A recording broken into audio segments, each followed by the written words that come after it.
Yeah. Hello. Ooh.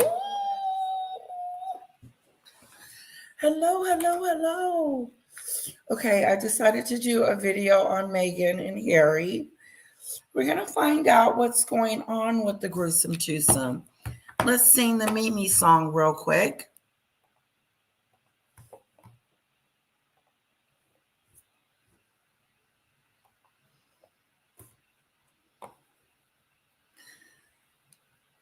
Do, do, do, do, do.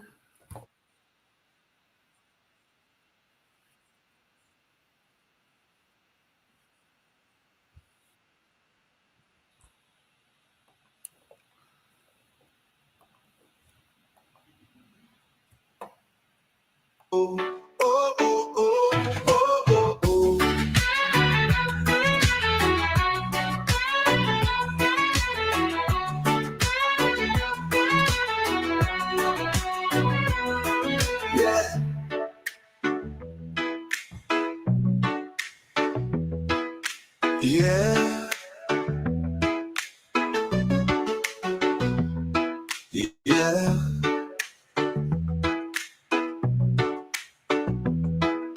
yeah. I'm from the Mimi Show, the Mimi Show. I'm from the Mimi Show, the Mimi Show. Yes, the Mimi Show. Oh, oh, oh, oh, oh, oh, oh, oh, oh, oh, oh. Yeah. It's the Mimi Show, the Mimi Show, oh. It's the Mimi Show, the Mimi Show, oh. It's the Mimi Show, oh, oh, oh, oh, oh, oh, oh, oh. It's the Mimi Show, the Mimi Show, oh. It's the Mimi Show, the Mimi Show, oh. It's the Mimi Show, oh, oh, oh, oh, oh, oh, oh, oh.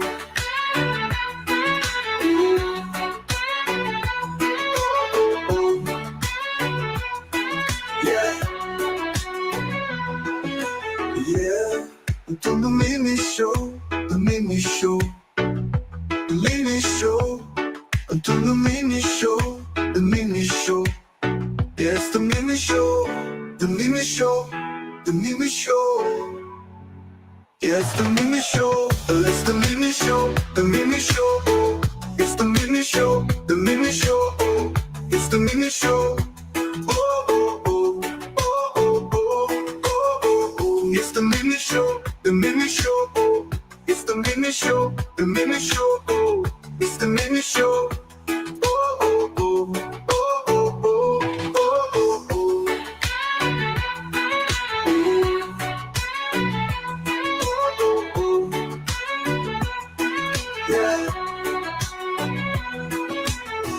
It's the Mimi Show, the Mimi Show. Oh.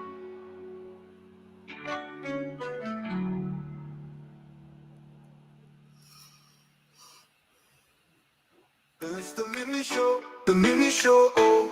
It's the Mimi Show, the Mimi Show. Oh. It's the Mimi Show. Oh, oh, oh, oh, oh, oh, oh, oh,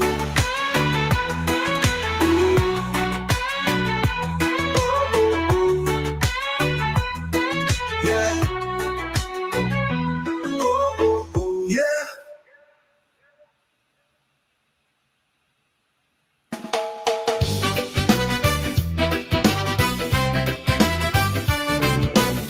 Hari Salon tuanin bahasa Indonesian.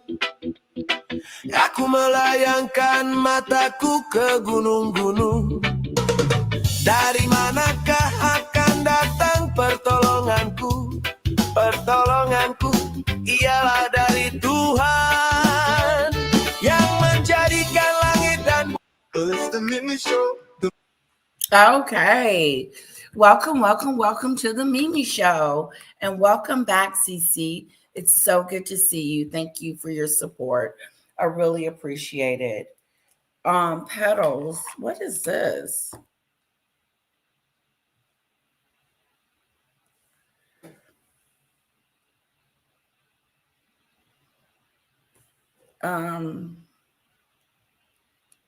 I don't know what this is. Can you cancel it, please, and refund me?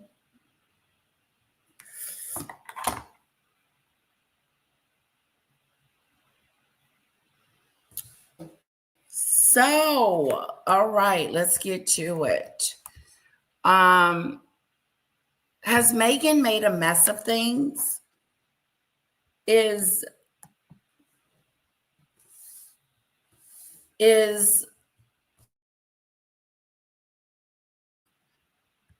come back?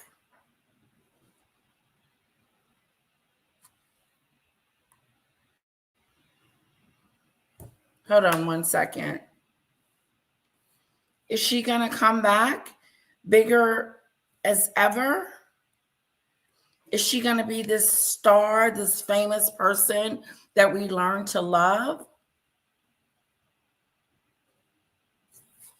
Or is she going to fade in obscurity?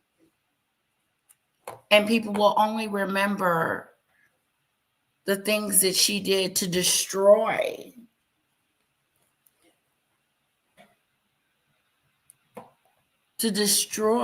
Harry's life.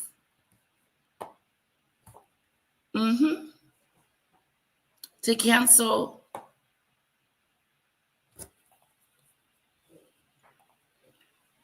cancel. I just want to know,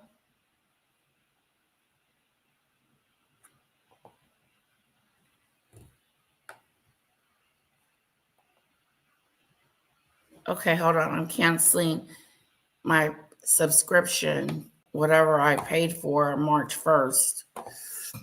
Okay, so let me pull up a video here. Hello, Lisa B. Hello, highly sensitive. Welcome to the Mimi Show. We just got through playing music on the other app, on the other live that we just did. And I have a playlist. In the meantime, we're going to find out if Meghan has messed up. Has she made a big mess up to where she can't fix it?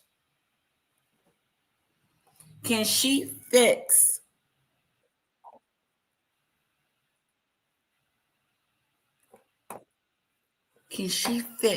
what she has almost destroyed?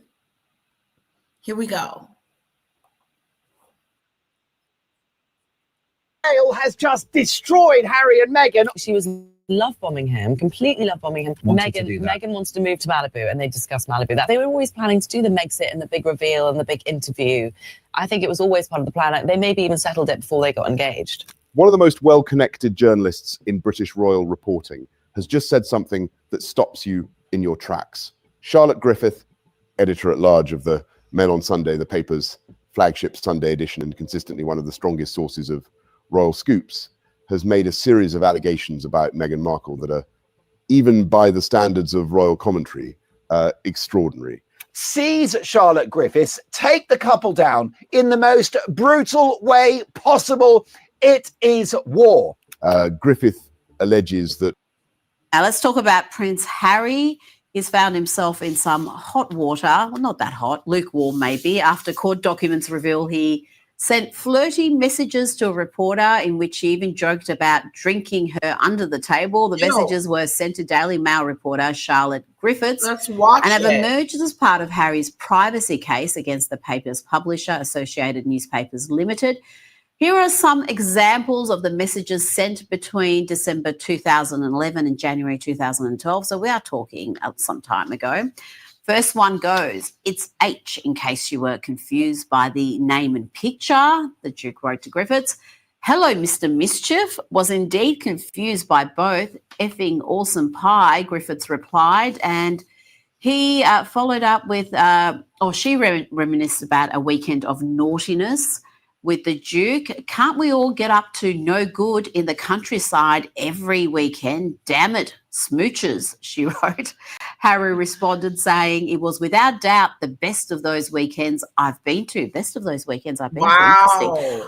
I don't know, Didi. I think these are pretty pedestrian. They could be a lot worse. I don't think Meghan Markle's going to be too upset by any of this, but it does raise the question of how wise it was to take this court action. What is it in it for Harry when he says he's so concerned about his privacy and yet he engages in behaviour where that privacy is breached? Well, I think in the case of these messages, we're assuming that they're genuine. This was a Facebook exchange. I think it's exposed him as a terrible liar, because he said to the High Court in January that he didn't know any journalists. And when the name of this particular journalist, who's still working at the same publication, was raised. I mean, Prince Harry just flat out and lied. He just lied. He said he didn't know the journalist. He told the judge that. And then the journalist produced text messages where Harry was texting her and flirting with her. What a bad boy. So the journalist sent the messages.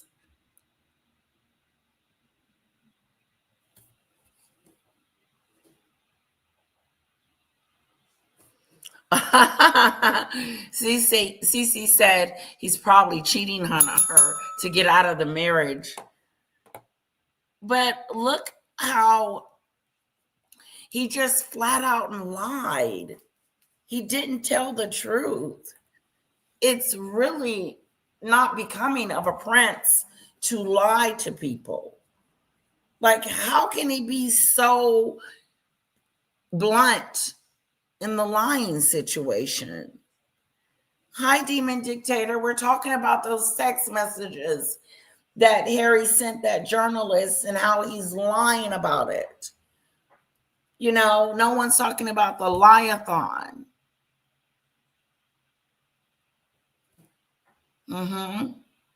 The lie-a-thon of it all. Like, he said he didn't know her, but he did know her. Wow. Hi, Demon Dictator. Silly boy. He said, I might have met her at a party, and as soon as I... Oh, now he's changing his story. Oh, I might have met her at a party or something like that. I don't remember. Somebody may have introduced me to her, but that was all. That was it. No, it was not it. No. Because you lied and said you didn't know this journalist. What else have you lied about in court? Did he not know that she kept records of the situation? He said he didn't know all of them. It was all proven not to be true. Harry, making a fool out of yourself here. Let's continue. I found out she was a journo, I cut off contact. And yet this string of messages goes on for months. And it makes sense that she was moving in his circles. She went to uni with... This wasn't no 1Z, 2Z, 3Z. This went on for months. This back and forth play, flirting, or insinuating, I want to get with you. Let's get together. I'll see you soon. Blase, blase, blase. Harry was a little hoe. He was just out there, just frivolously, just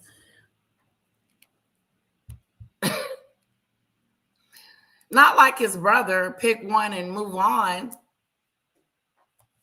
I know more about Harry's love life than I should know. I know more than I want to know, more than I should know, but here we are. Harry lied to the public, then backtracked and said, oh, no. Maybe I met her at a party or something. Then he has been going back and forth with her for the last 2 months. but he doesn't know who she is. How can he forget that? She is a strong supporter of M&H. Oh.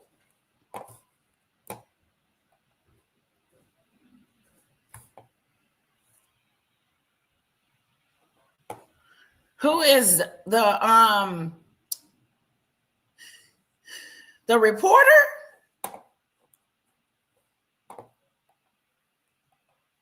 Harry's ex, Chelsea Davy. So Ooh. they absolutely were connected and had the same circle of friends.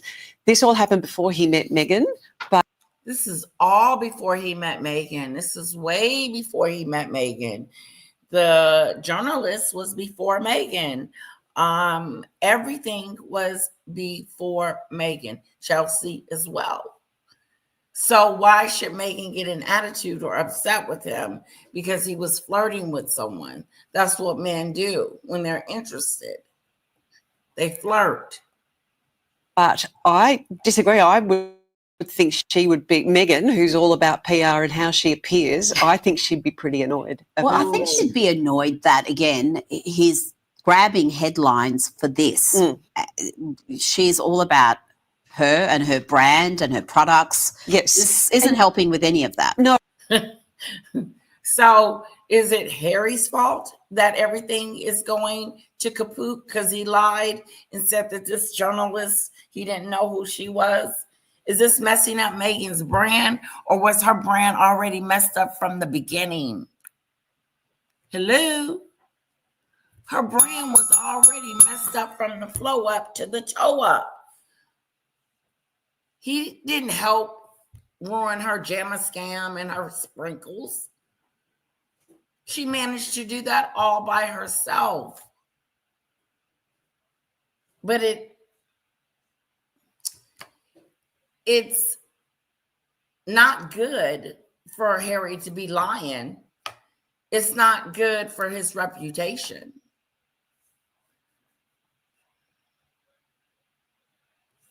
The entire brand is messed up. See, I don't even think they have a brand anymore.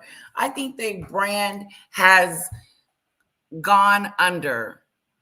I think that Meghan no longer has the ability, even the ability to make people like her. She's been trying for 7 years to fix, but we see through her. We know we know that you do not care at all. They're both contributing to failure. They're both embarrassing themselves.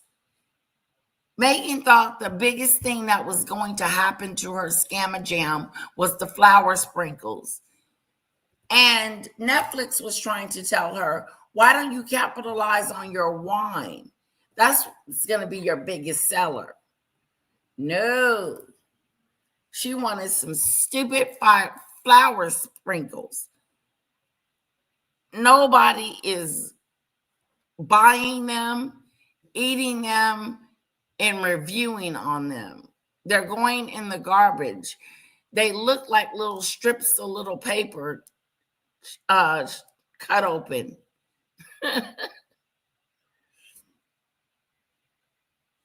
No, but there's something else she can blame him for. She blames him for everything.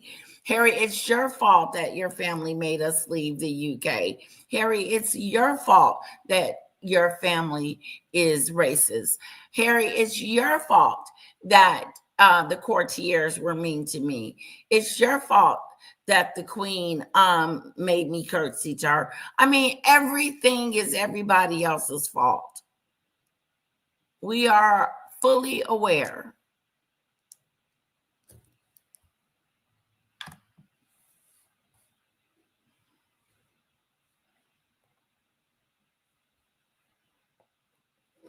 Thank you, Cece.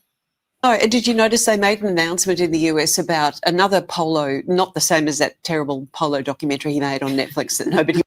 It really Have you guys seen or watched Meghan next to Harry and how she pushes him in the back and she comes in front of him? Have you seen that? Every time they're walking side by side with each other, I notice that Meghan pushes him away. Like, you're in the way, Harry. This is my shot. This is my moment. And you're trying to steal it. No, nobody's trying to take your moment.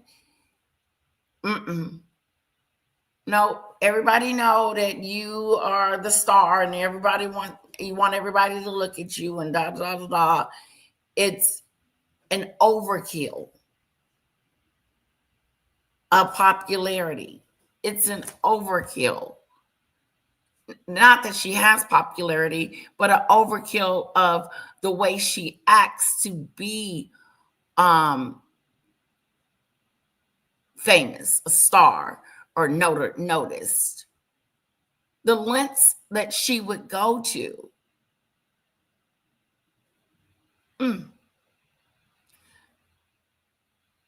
Okay, Cece, sorry about that. Cece has a migraine. We will be praying for you, Cece.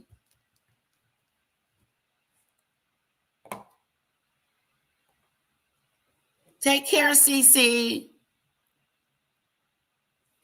Yeah, she's a Looney Tune. Loony. Demon Dictator, what time does Heather go on? Does she go on at 11? Because I probably stop my live in about 30 minutes. I hope you feel better, Cece.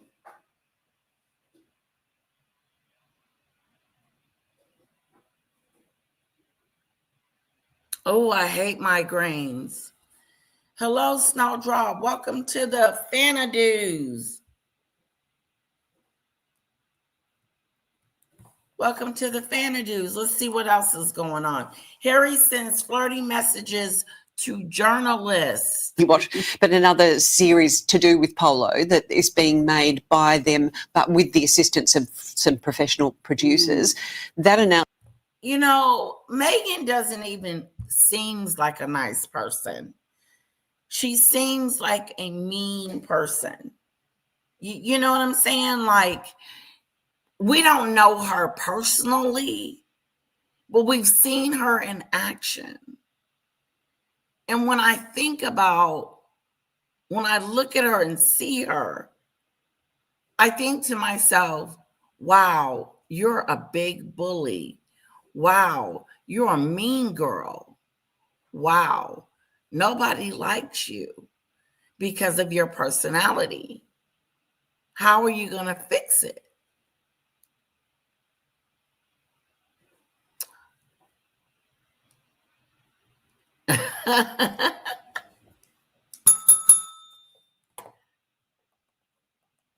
Announcement, strangely enough, came out at the exact same time of this information coming forward. Because in the court of public opinion, everyone's going, Harry, you're a liar. Yeah. Because that's how it appears.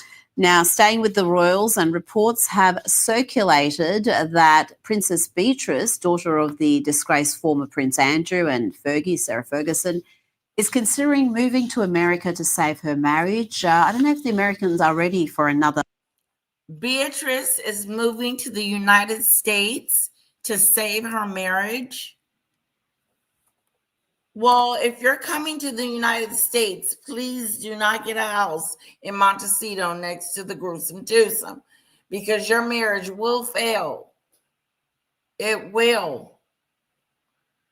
Being next to them, you're going to get Markle the dude. Can you believe Beatrice is coming to the United States?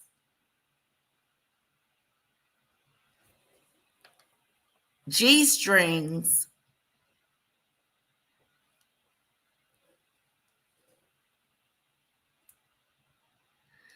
He looked off his head in his recent speech. Who did, Snowdrop?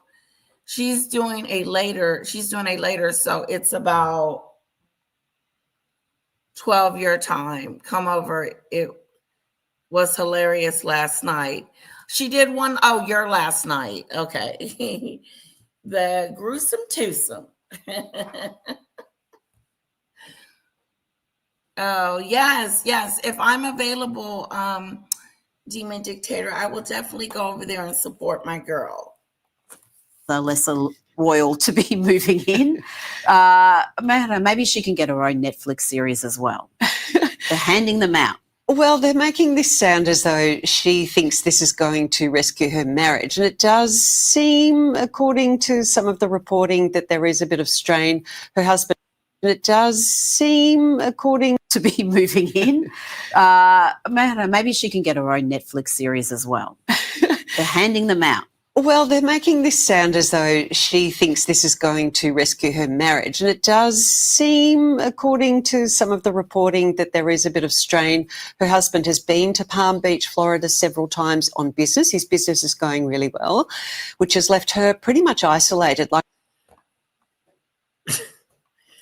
I don't get it. I don't get why Beatrice needs to go to the United States to save her marriage. I don't know why you have to leave a whole country to save a marriage. It makes no sense to do.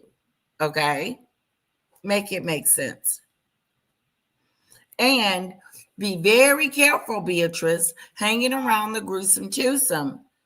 Then turned around and messed up what little you do got going on. Okay? Don't go over there messing with the gruesome twosome, or you will be getting a divorce from your husband. Keep her out of your situation. Cece says maybe Meghan and Beatrice could start a reality show in Montecito. Messadu. The Mega Bay Show. How I screwed it all up from the beginning to the end. Yeah, running around with flower sprinkles. Can you believe it? The princess, so-called Meghan, the Duchess of Sussex, is making some dried flowers and selling them for a price. Make sense. Putting it in a container and selling it. And selling the scamajam. And selling sprinkles. The fall from grace is so deep. The fall from grace is so deep. Meghan has managed to ruin her reputation by her own self, by her own admission, by her own accord. She managed to mess up her popularity to the point where she had to hire a PR team and they can't fix it. How many PR teams have Meghan had? 4, 5? Not working out. Nope. Not doing the trick. If anything, making it worse. Soon, and very, very soon, Meghan is going to come out with a new rebrand. I don't know what it is, but it's going to be a new idea, something new that's going to try to make her famous. Well, I know you said, Letitia, she's already famous. She's infamous. She's a villain.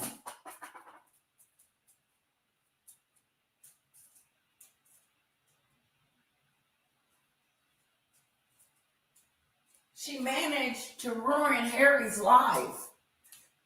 She did. I believe she walked up into that man's life and turned it upside down, uppity-doo. But I blame Harry for allowing her to let him. To let him.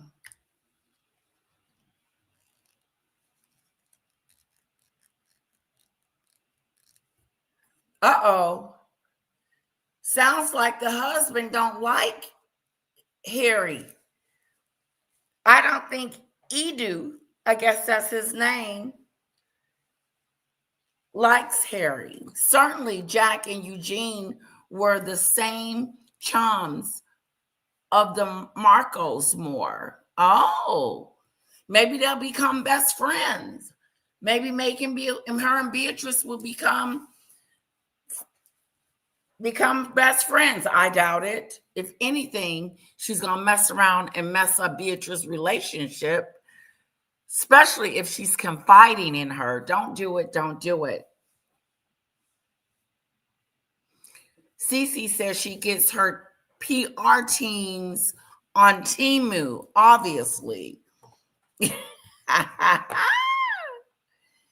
She's infamous for stupidity. Wow, I must have taken a mean pill today. No, you're just telling the truth. The truth. Is that her husband, Pickle? Edie?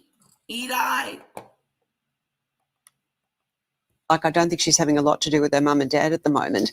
And she's thinking that if she goes and moves in to Florida with him, that somehow that will help their marriage. And look, how is moving to Florida going to help your marriage, Eddie? How?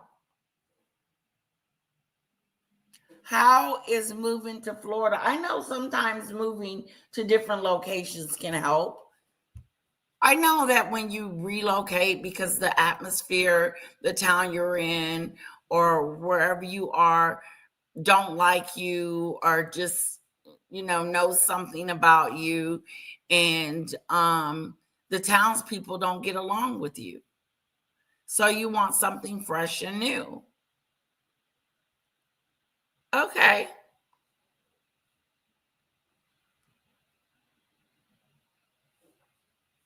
But it doesn't necessarily mean that everything is going to be better when you move.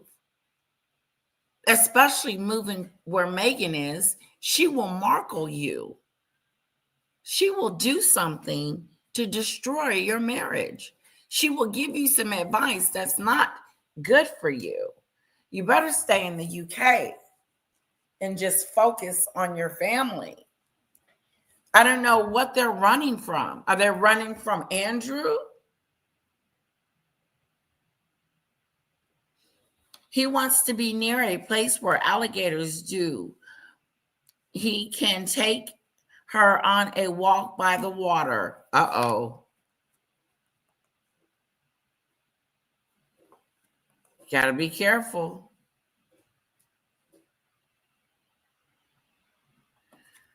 Beatrice has been trading in. Hello, Mary. Edu has a new ride. He does? Maybe she is getting a gig with the Real Housewives on Hulu. The new with Luna Sanja, Dorita, and Romano. Who's those people? Mean pill activated. Hello, lovely Mary. Welcome to the Mimi Show. I just don't see. Do you guys see if Beatrice moves to Florida that would kind of help her marriage out? Who is she running from? Is she running from her parents? I just wonder why Beatrice thinks that coming to Florida, of all places, that this is going to start a new thing for her, and her and her husband will save their marriage. Well, I really personally hope that their marriage is okay. I really do.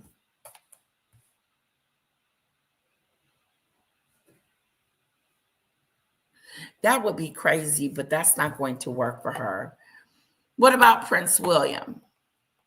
I think Donald Trump would welcome them with open arms. He loves the royals. He loved the Queen. I don't know how Well, fond he is of the rest of them. oh, He come certainly on. is not a You fan of saw Harry. him next to Catherine. He was Oh, he loves was a her. cat with two tails. He loved it. He loves the royals. Well, He'd be she's a thrilled. future queen and she's lovely. It's hard not Yes. to like Kate, is it? I mean, Oh, true. I adore her, yeah. she's one of the favourites.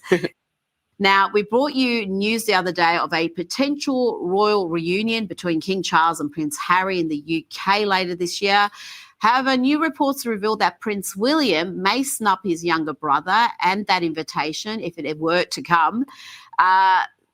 What do you make of this story, Michael? Can you see these brothers ever reconciling? I mean, it's so sad that... Let me help you. Hell no, not as long as Jezebel is in the house. See, the problem is that William cannot connect with his brother on any level, because if he tries to do that, Meghan will manipulate Harry. He's a manipulator. So Meghan will manipulate Harry so that Harry will continue to have a bad relationship with his brother. She's not even pushing for him to reconcile with his brother. She's not even saying, you know, it would be great if you guys hung out, or you went to go see him, or you took the kids to go see their nieces and nephews. Oh, no. She wants them to have strife. She wants their relationship to stay and be broken. She wants nothing. She wants Harry to have nothing to do with William whatsoever. Meghan wants Harry to have nothing to do with William.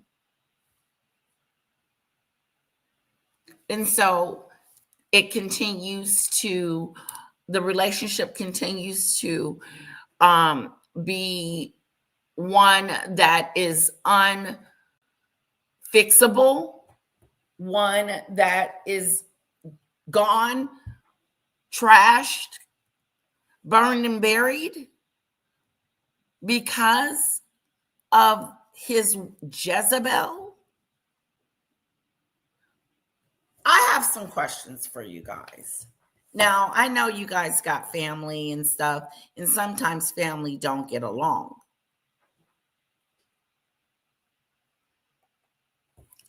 And so even though family don't get along, they still love each other. They still have a connection. But not Meghan. Okay? She is dealing with something different. Very, very different. Because I don't think she loves. I don't think she cares. I don't think she has it in her.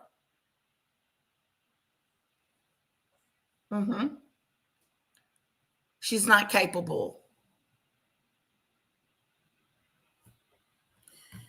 Cece says that would be crazy, but it's not going to work for her. Lots of hot young bodies in Florida. Yeah. Oh, she better be careful. You don't want your man looking at them women on the beach. But in Tom Bower's book, he goes through both books on how Meghan destroyed the relationship between Harry and his brother. She did that single-handedly by herself. She whispered in Harry's ear and was telling him, oh, they think you're the spare, you're nothing, you're this and you're that when it comes to them. They don't even listen to you. You don't even have a say. So she's building up this negative around William, and Harry is feeding it. He's eating it up. He's believing everything she says. Yeah, my brother is this. My brother is that. He did do this. He did do that. What else did he do, Meghan? Well, he calls you a spare. Yeah. I mean, she is whispered, and the reason why Harry and his brother's relationship is no more. And why his, not just, wait, I lost my thought real quick.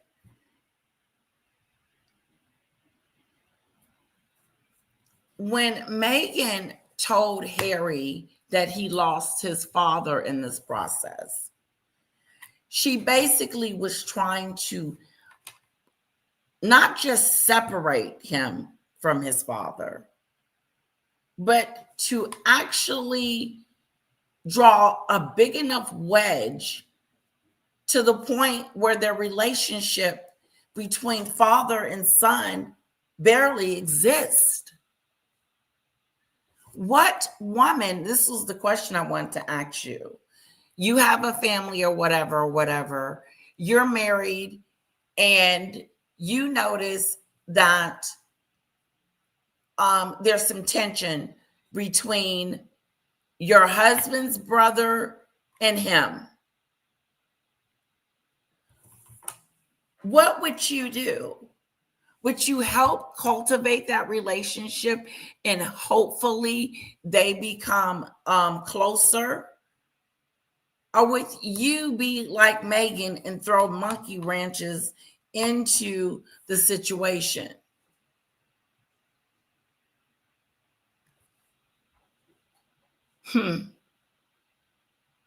Would you be like, you know what, honey, you probably need to just give your brother a call, talk to him and see what's going on.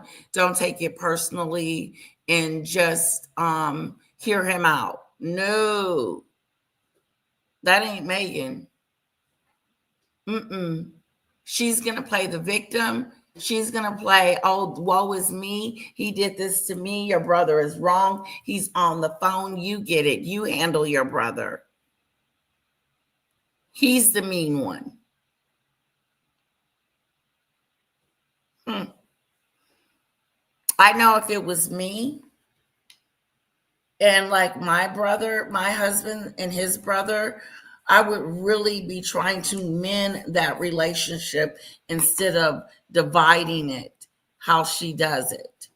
Dividing him from his family, what he's known all his life. And then casually, like it's nothing, tell the world that, oh yeah, Harry lost his father in this too, by the way. Like his father meant nothing. No, that's what happened, because before she was in the picture, Harry and William were just fine. They didn't have any issues. Before Meghan came into the picture, Harry and his father were just fine. They had a relationship. Harry had a relationship with the entire family until Meghan came along.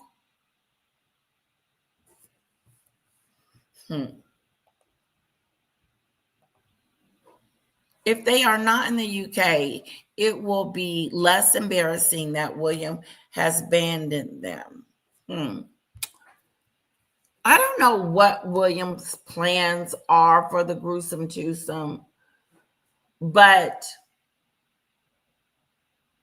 I don't know if he's going to take the titles from the gruesome twosome. Yeah, I'm not sure about that. But he could.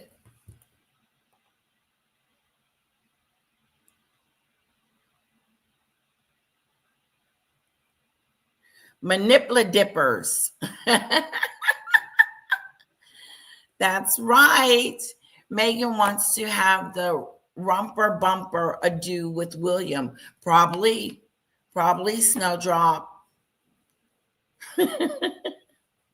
I think the brothers' relationship was strained before they came along, but she brought out the real Harry. I don't think their relationship was strained. Harry and his brother were getting along just fine before she stepped on the scene. He was even in the wedding. He stood by his brother on his wedding day to support him. But he knew his brother was making a mistake. And how do you tell someone that's getting married that to their so-called love of their lives that that this is the biggest mistake they're about to make in their life?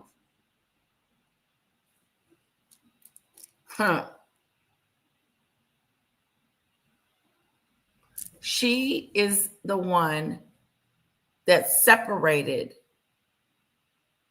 Harry and William. And it's in Tom Bower's book. She brainwashed him. She isolated him. She did it on purpose. She did it. It was part of her plan. She knew she couldn't control Harry without separating him. I had a boyfriend who told me I had to choose between him and my father. Look at that. Check that out. Check that out, highly sensitive. Let's put a star by that. That right there is a no-brainer. When people start giving you ultimatums like that, it becomes stupid. Yep, it becomes stupid.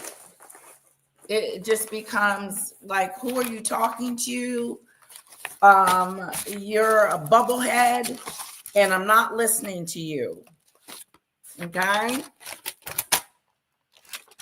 I am not listening to what you have to say, giving me an ultimatum. And I believe she's always given Harry ultimatums. Harry is living a sad existence. Sad, lonely existence. He is. It's sad. Mary says, MM is a troublemaker. She seems to enjoy it, all about the joy. Yeah, she loves being in control. She loves being first. She loves telling Harry what to do. She loves putting him in line. She loves all those things. She wants to have the power over Harry so that she can control what he does and do. It's a shame.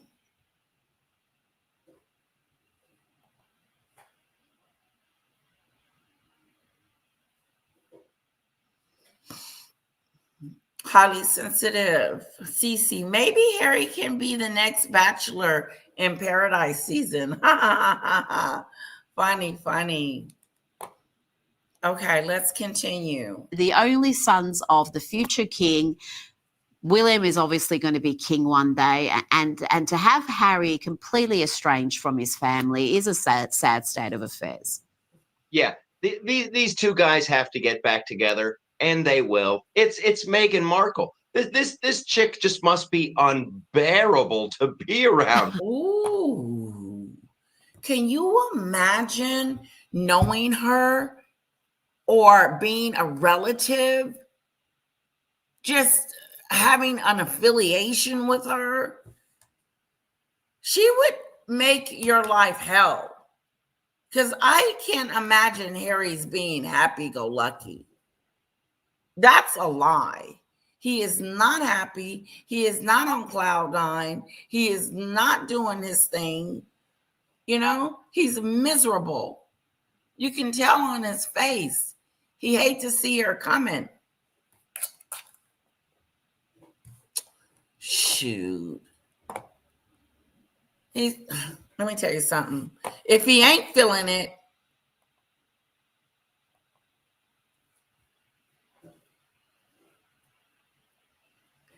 next Bachelor. I don't think so. He's a frog. He is not a prince anymore, and that's not good. The royals at this time, Oh my I guess God. she's going to be. Look at Harry actually spending time with his dad.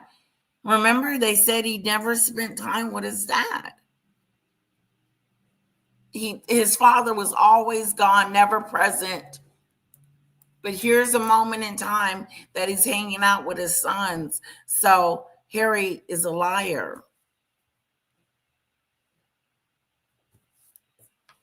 Highly sensitive. Did you hear her father has a new girlfriend?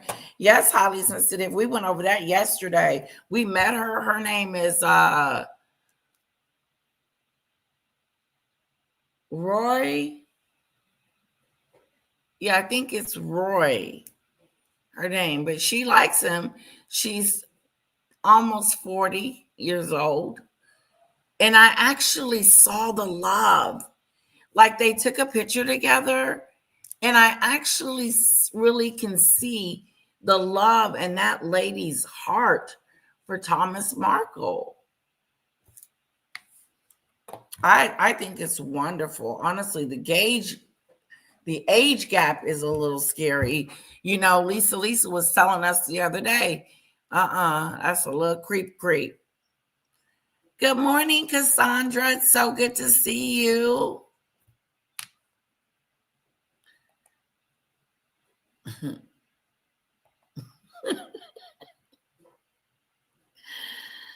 Okay.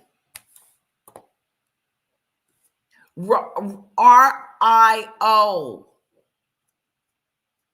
Yes, that's her name. Pickles, thank you. You guys are so smart. He's a liar and early onset dementia. Drinking at 11 years old doesn't help with memory. Are you talking about Harry? Oh, wow. Uh-oh, Harry. Your memory is going bad. Be touring Australia, and she's giving some speech at like the Her Best Life thing, and it's like that's the last person you want to hear about her best life. Meghan Markle, who's how many times have Meghan went over her resume or what she's about, who she is, and how wonderful she is?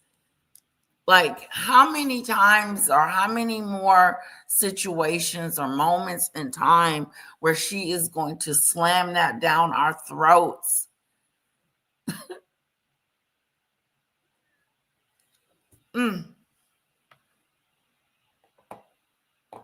Of course, Cassandra.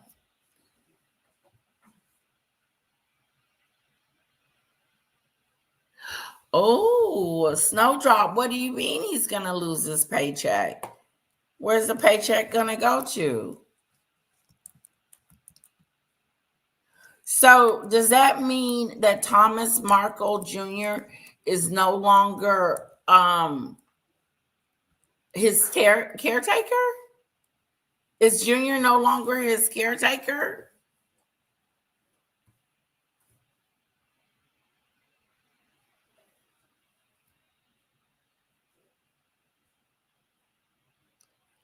Okay, I'm gonna pull it up.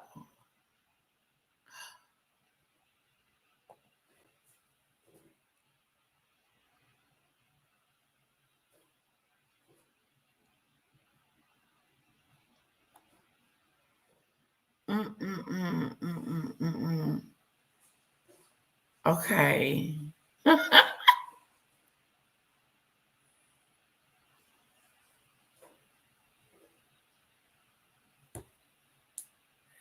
Okay, hold on. Here we go. Well, they met under really romantic circumstances. I mean, she nursed him back to health. She helped him when he was down. He had just lost a leg.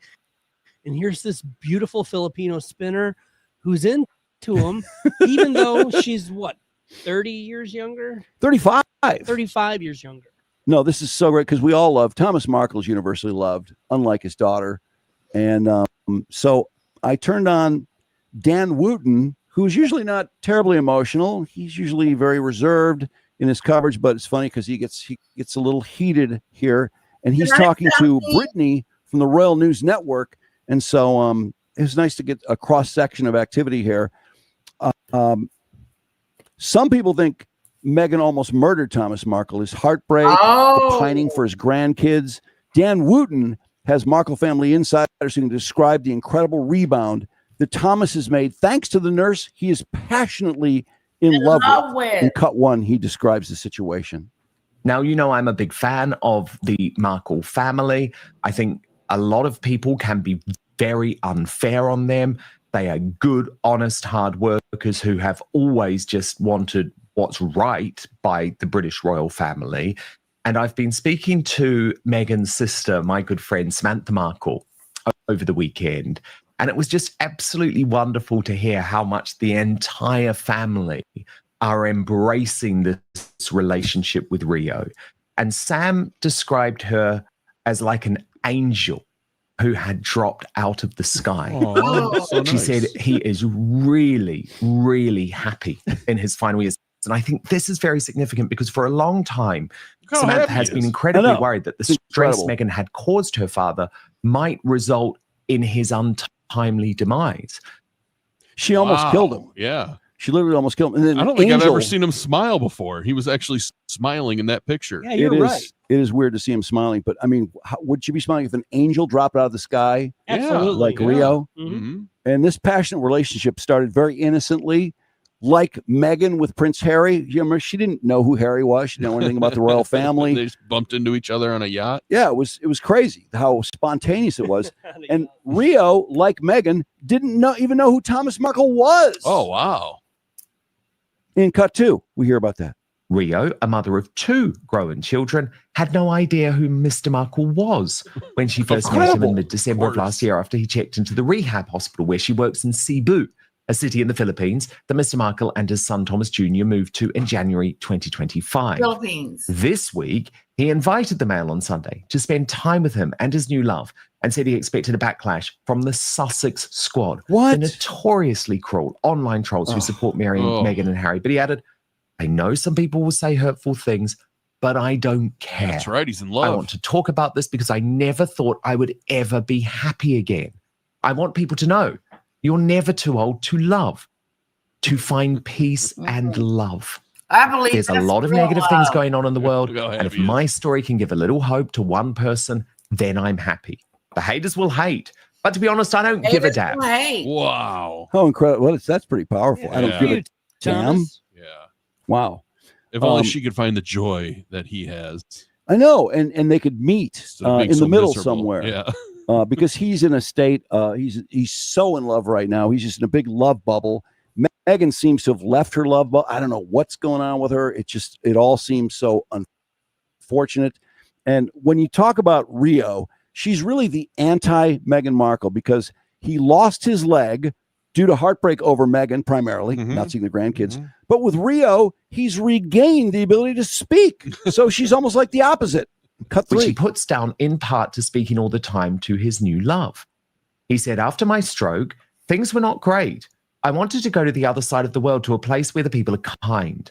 The Philippines have a gentler way of life. I never expected to meet Rio and have my life changed in such a wonderful way. Aww. Watching the pair together this week in the comfortable hotel-style room they share on the 12th floor of the rehab center in Cebu, it is clear they share a very special bond. Rio constantly fusses over Mr. Markle and the two. I mean, that is amazing that Thomas Markle has found love, and she is young, but he is found young with an amputee leg and 80-something years old, which should give a lot of people hope.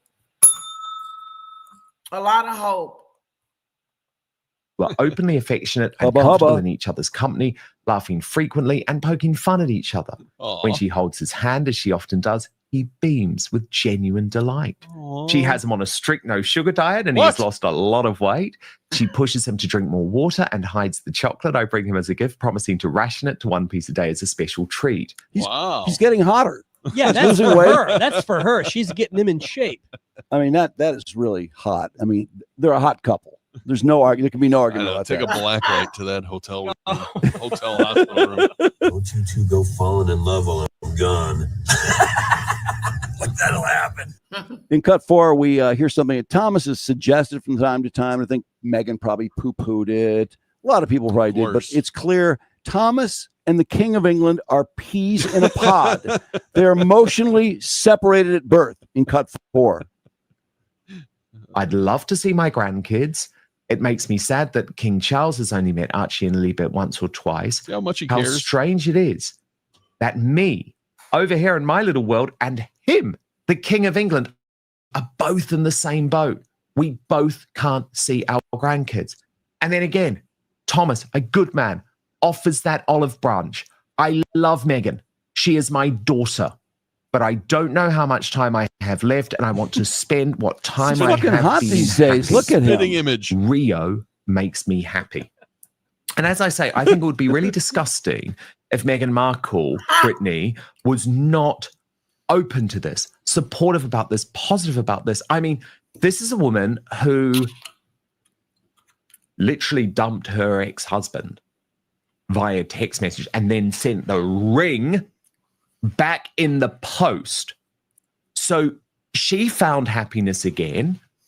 She did. Yeah. Dan Wooten, he's almost high on this relationship. He really is, man. He is virtually high on this I've never May, seen December. him. I've never seen him happier.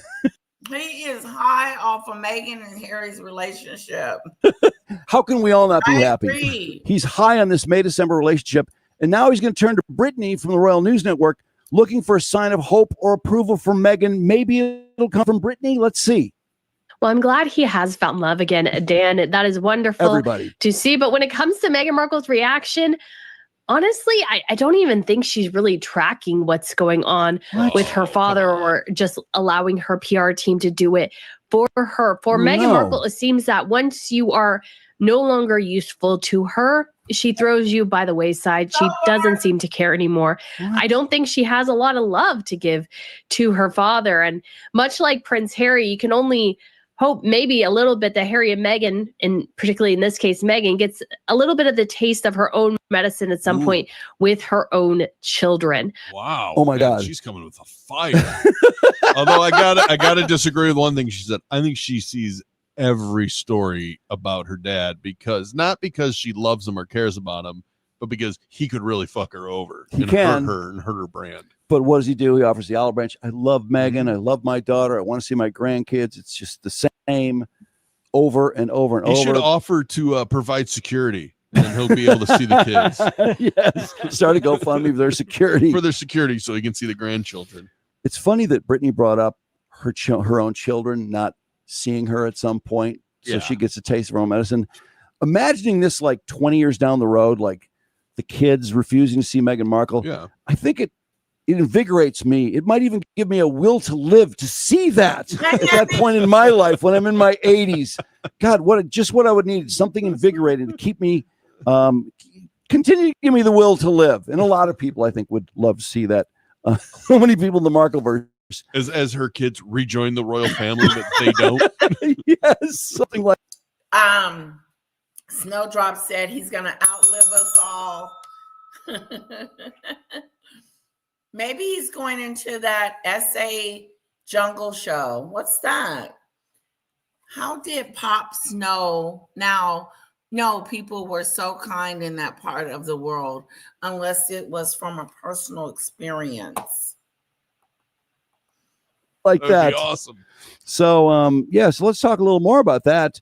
Let's talk about How invigorating it is to think of Lilibet and Archie growing up and realizing King Charles and Thomas and William and Kate are pretty cool. I mean, Why that'd were be we weird. kept away? They seem sort of lovely. Why couldn't we have a relationship with them? Why couldn't we have a relationship with our aunt and uncle? Yeah. And you may have one of the kids who does question a lot and another kid who just lives in the delusion with their parents. And it also depends as well as if Harry is lifted out of the fog.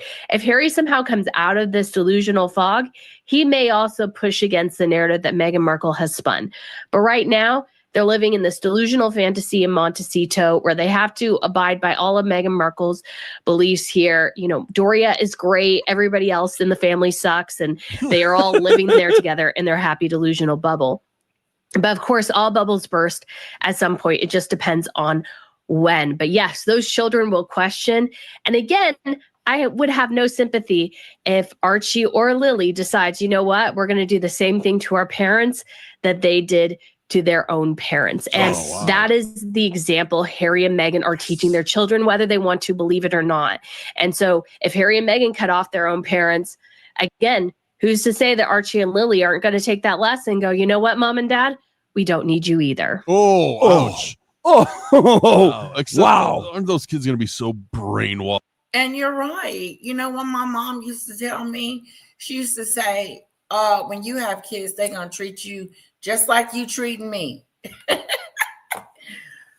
But I think that Meghan getting on the Oprah show, doing the Netflix, doing the Spotify, doing all these things to be mean and despicable to the royal family, it's going to come back on her. Excuse me. And I do believe it's going to come from the kids. I believe she's going to get a taste of her own medicine, how it feels to be rejected, lied on, and mistreated and terrorized like you did the queen. Yep. So hopefully the kids run like hell when they get older. Washed. Well, possibly, but I was totally brainwashed by her. I was thinking like in a couple of years, maybe when they're a little bit older, people could start slipping notes to Archie a little bit, just to maybe. No. It's gonna start before that. It's gonna be Harry's gonna be like, your mom's a cunt. I'm just saying, because you know those kids are gonna get older. Mom's gonna start yelling at him. Yeah. He's gonna be like, oh, I told you.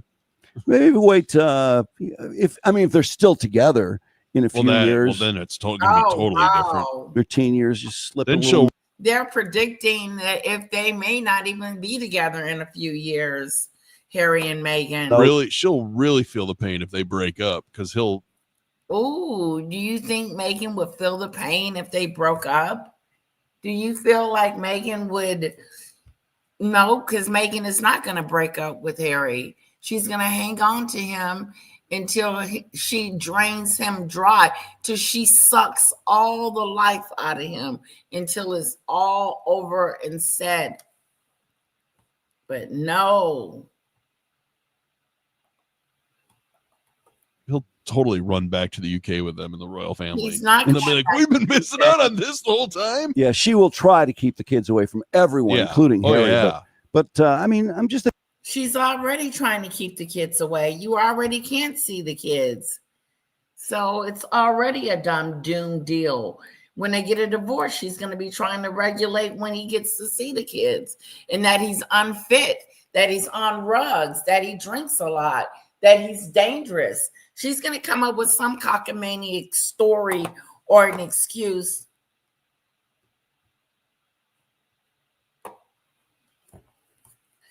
Disagree. Once he's skunked, she'll flee. Yeah, once he leaves all that, once he loses all his money and his money, when his money is like chewed up and gone, that's when she's gonna be like,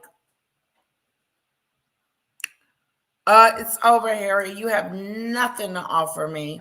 I'm already famous. You did that by marrying me. Check. Now let me spend all your money in the bank and just leave you with nothing. That's what she's going to do. She's predictable.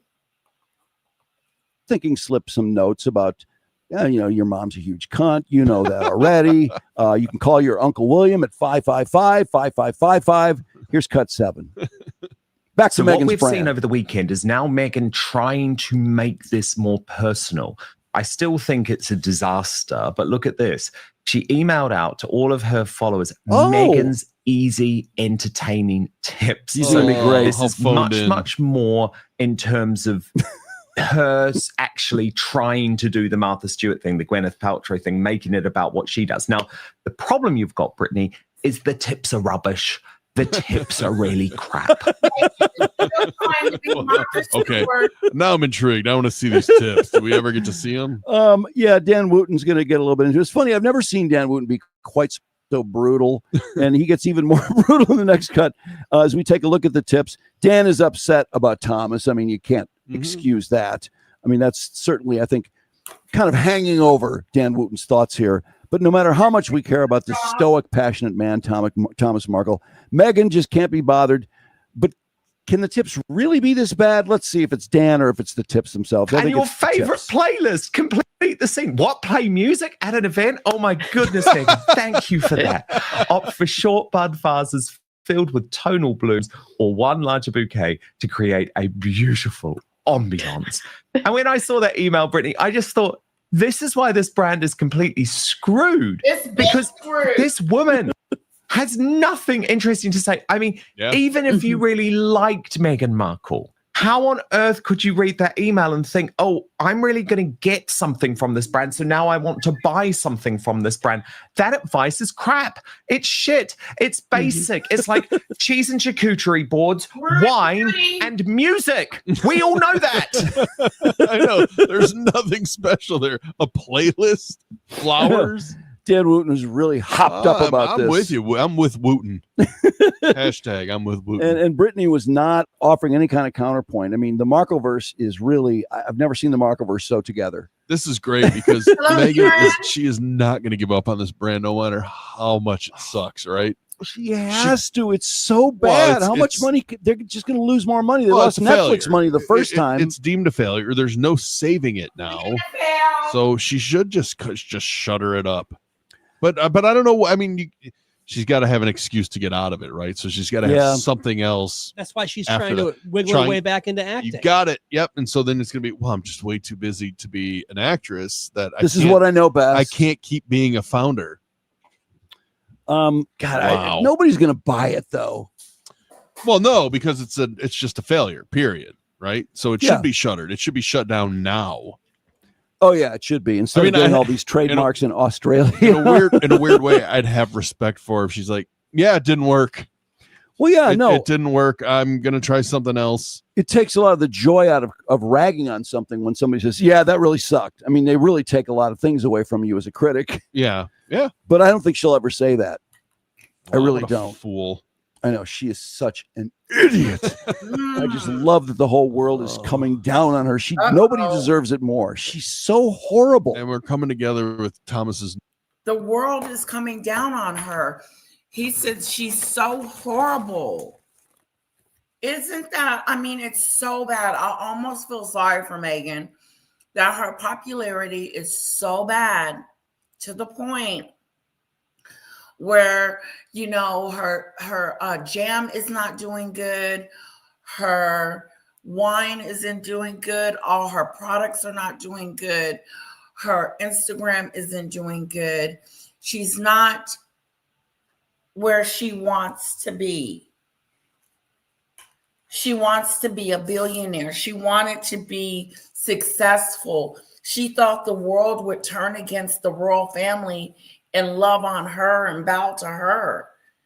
But what made her think that she could bring down an institution that's been going around for thousands of years?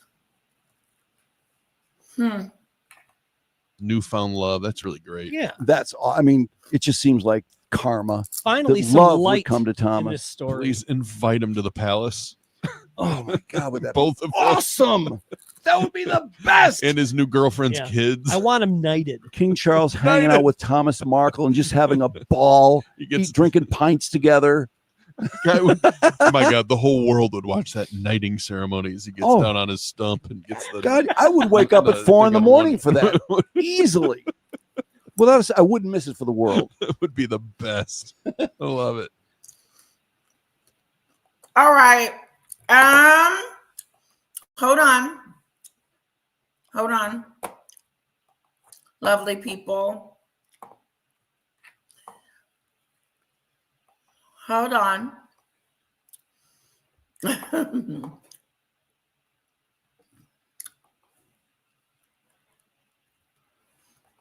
Okay. Her torso at extremely close.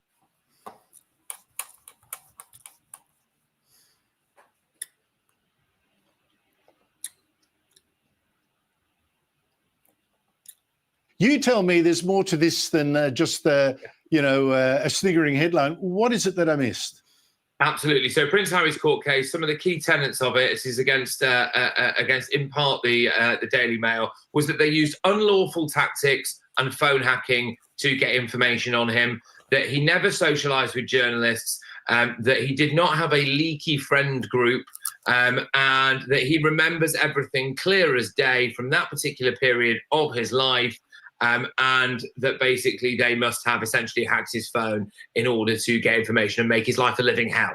That's the cornerstone of his court case. Well, that was completely blown out of the water by the fact that, well, he clearly doesn't remember everything because he clearly was socializing with a journalist. He was actually quite flirtatious with her. He initiated the conversations as well.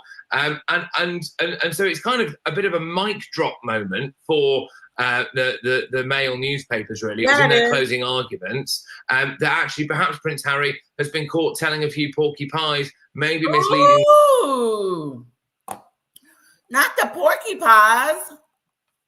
The court certainly not got the best recollection of events ever, and that they frankly did not need to hack his phone to get information on him. Also, when it came to the idea of a leaky friend group, well, that's pretty clear. I mean, they were attending the same parties. Well, he was attending a party with a journalist who was working as a royal correspondent at the time at the Daily Mail.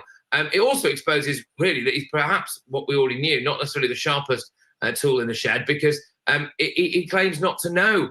Not to have known that she was a royal correspondent. Well, it doesn't speak volumes about the quality of his security, does it, if he's socialising with someone who's working as a royal correspondent at the time? He also did not cut off contact with her when he said he did. So his argument's been completely blown out the water. Just quickly, though, as well, he did not have to expose all of these messages in court. And it is quite embarrassing for the journalist in question. She is now married with 3 kids. I mean, this was a long time ago, these messages. But now she's being dragged through all of this. And these quite flirty, somewhat embarrassing messages are out there. And Prince Harry did not have to expose her to this as well. So he doesn't really emerge in the best light all round here. I mean, he looks a bit stupid, to be honest with you, for a start, and also maybe a bit mean, making her go through this.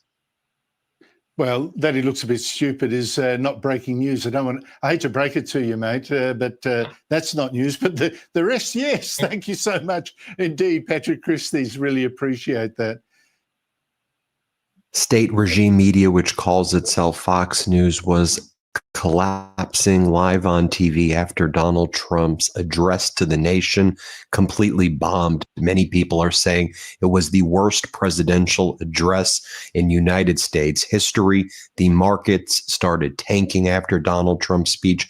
Oil started surging again after Donald Trump's speech. But Mark Levin, the Donald Trump propagandist on Fox, said, "Great speech. Best speech ever." And the Fox propagandists went to work to try to pretend that Donald Trump's worst speech somehow was well done. The American people weren't buying it. Fox was in collapse mode. Let me show you what went down. A quick reminder, hit subscribe, help us get to 7 million subscribers. We're on our way. And also subscribe to Scott McFarlane's YouTube channel. So one of the Fox propagandists, Sean Hannity, he was like, well, we didn't really get a timeline here, but okay, it was at least a speech. At least Donald Trump said words. Here, play this clip. President didn't give a specific timeline, but talked about the next 2 to 3 weeks. And this thing should be wrapped up in terms of all military objectives.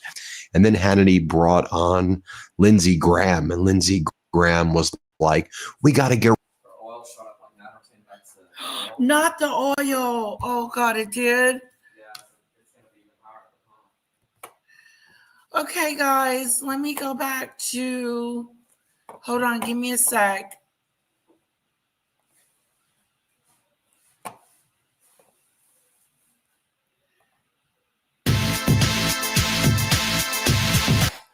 Now, we brought you news the other. One of the biggest names.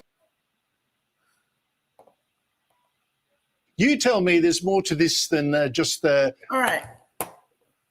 All right, guys. The story of the day is about Harry lying to the courts about not knowing the journalist.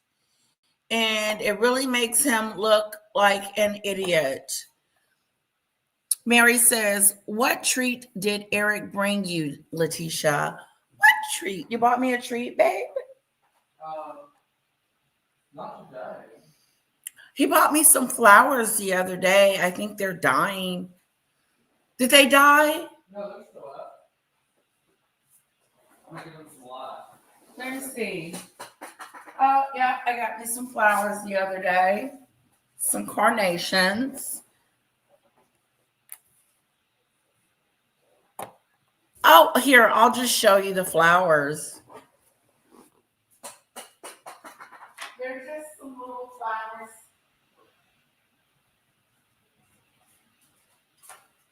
They're just some little rose carnations.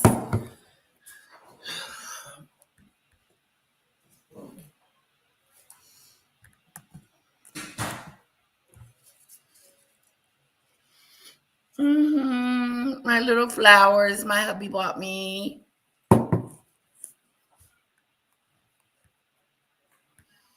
Yeah. Molly did a live about this yesterday. It is awful.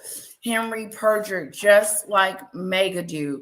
Yep. And then they'll lie in court and say, oopsie daisy, I didn't do that. It wasn't me. Sounds like somebody else I know. Liar, liar, pants on fire. He was calling the journalist sugar and talking about her G-strings and and singing off the mow kisses. Wow kisses. Wow. He was really into her.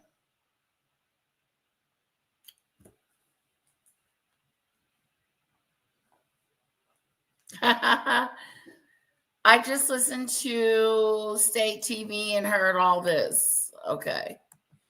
Well, I didn't hear what was going on. What was he saying?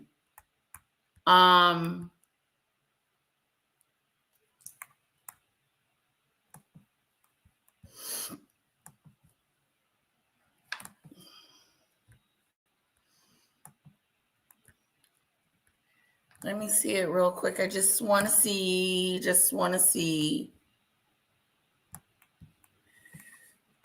Fox News collapses on air as Trump speech bombs.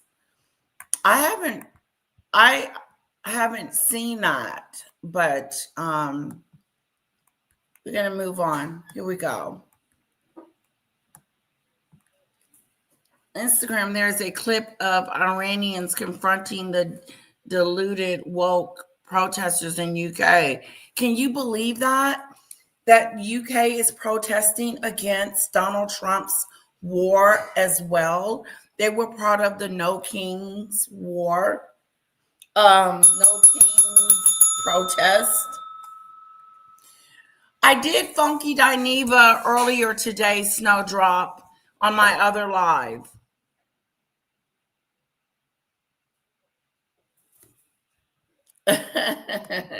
My husband's a sweetheart.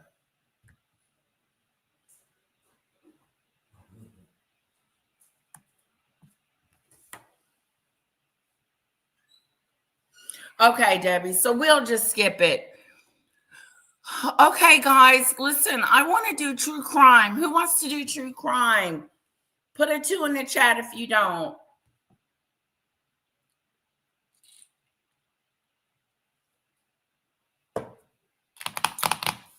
We either do true crime or we shut it down.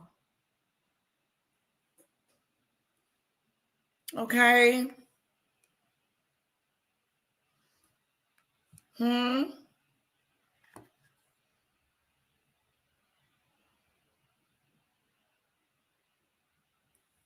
Hold on one sec.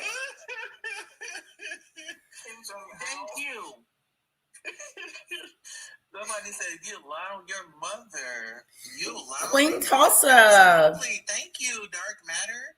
Like, and this is my thing. Like, I be out here just researching, and sometimes I have to catch myself because I mean, when I was younger, I used to watch like true crime, forensic files, and all that. Yeah, that's what we want to watch. All right, thank you, because I want to watch it. I'm going to add. I don't want to start a new live, so I'm just going to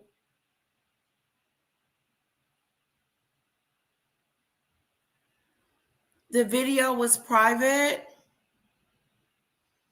The suitcase murders. Oh.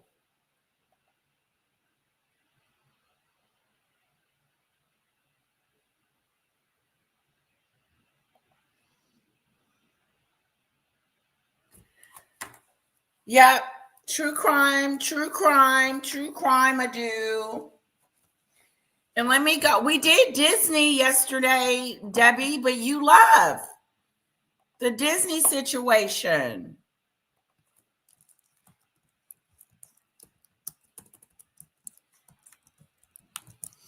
I'm not going to start a new live. I'm just going to go into true crime.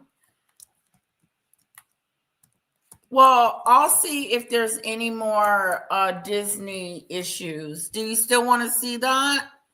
Debbie, you didn't come back last night when we did the situation. Okay, so let me go to share. And let's go here. And then I'm going to go.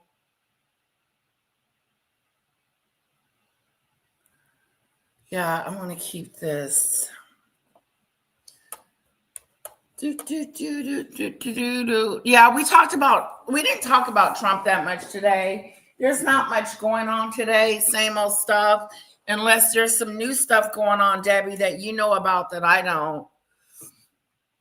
Okay, there is the wedding deaths, of course, which I think is interesting. We did the Niagara Falls. Here's the Disney. I think we finished Disney I'm Nathan yesterday. Cole from Fatal Files, and I went down a rabbit hole on some of the dumbest Disneyland stories. We did the and what got me wasn't how extreme they were. It was the fact that it's Disneyland. And then, from a dad stepping into a moving parade just to get a better deaths. picture with his kid, to someone getting irritated over a simple refusal and turning it into something it never needed to be. Okay, here we go. We're going to do the wedding. How about Karen? It was July 18th, 2016, in Anaheim, California. we'll do By Karen. early afternoon, the parade route had filled in tighter than usual, with families pressed shoulder to shoulder along the barriers, phones We're gonna do a raised, couple of waiting for the things. floats Let's to start with pass. Karen. Ought to stand our ground. Okay, hold on. Here we go.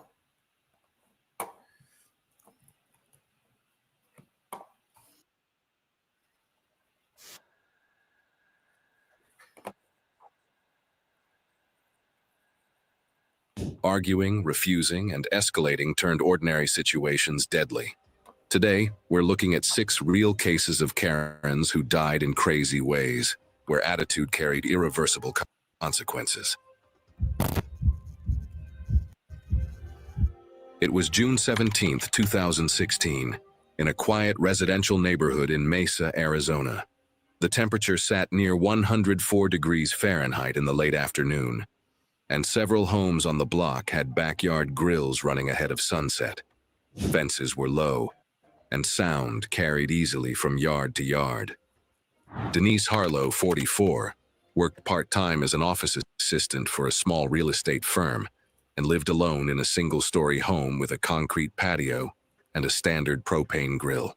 Neighbors described her as direct and argumentative during routine disputes, especially when she believed others were overreacting or interfering. That afternoon, Denise planned to grill food for 2 visiting relatives. The grill had been stored uncovered for months. When she connected the propane tank, it did not light on the first attempt. A neighbor working in his yard later said he smelled gas drifting over the fence and called out to mention it. Denise raised her voice in response, waved him off, and insisted the grill was working, continuing to adjust the tank and ignition without stopping. Over the next several minutes, Denise made repeated attempts to ignite the grill. The lid stayed closed during most of these attempts. One relative suggested stopping and checking the connection, or waiting until the smell cleared. Denise dismissed the suggestion and attributed the issue to trapped air in the line. Several nearby residents were outside at the time and had clear views into Denise's backyard. They later reported seeing her lean over the grill for an extended period, while repeatedly adjusting the control knobs with the lid closed. When Denise lifted the grill lid and leaned forward again, Gas that had collected inside ignited all at once. The ignition produced a sudden outward flash rather than a rising flame. The burst was brief but forceful, accompanied by a sharp sound that drew immediate attention from surrounding yards.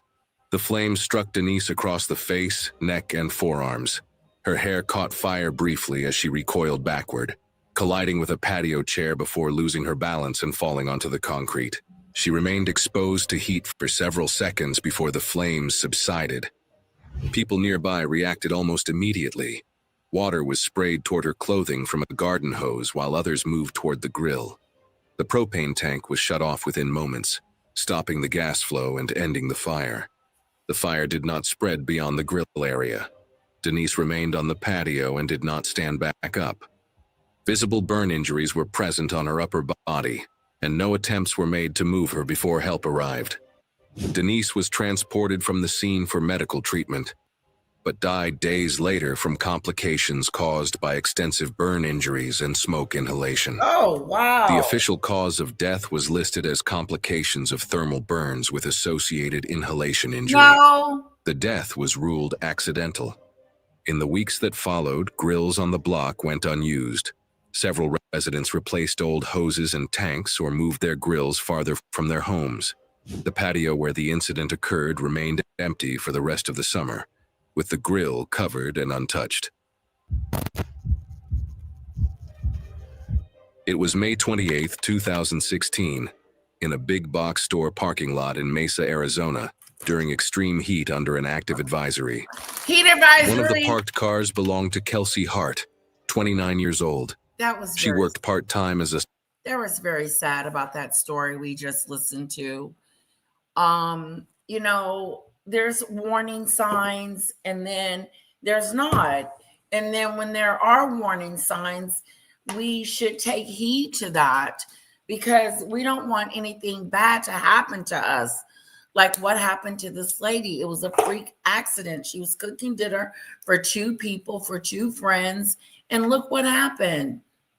She lost her life over it. Okay, now it's hot. New story. It's hot today and it's a heat advisory. In other words, stay in the house or stay somewhere cool.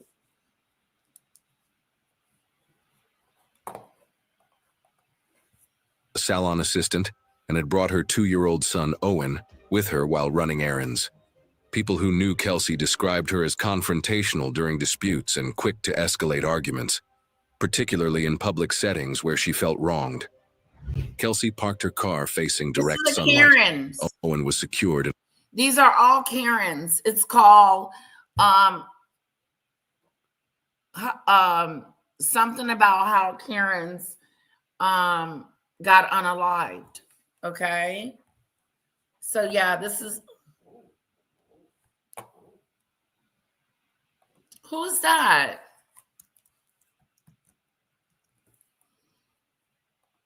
Let's continue. In a rear-facing car seat in the back. The engine was off, and the windows were mostly closed. Later statements indicated she believed she would be inside only briefly. Inside the store, Kelsey became involved in an argument at the customer service counter over a return. Staff declined to process the refund without a receipt. She's starting to argue with the people at the front office. They didn't want to give her a refund because she didn't have a receipt. The exchange escalated. Kelsey raised her voice, demanded a supervisor, and refused to step aside. Customers nearby distanced themselves as the dispute dragged on. Store staff later said Kelsey appeared flushed and overheated during the argument, wiping her face repeatedly and showing signs of physical agitation beyond the dispute itself. Outside, the heat built rapidly inside the vehicle.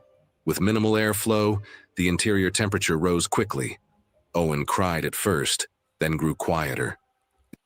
Oh, wait a minute. Hell to the no. Did I miss something? Did she leave the baby in the car? Help me out, chat. Did she leave the baby in the car?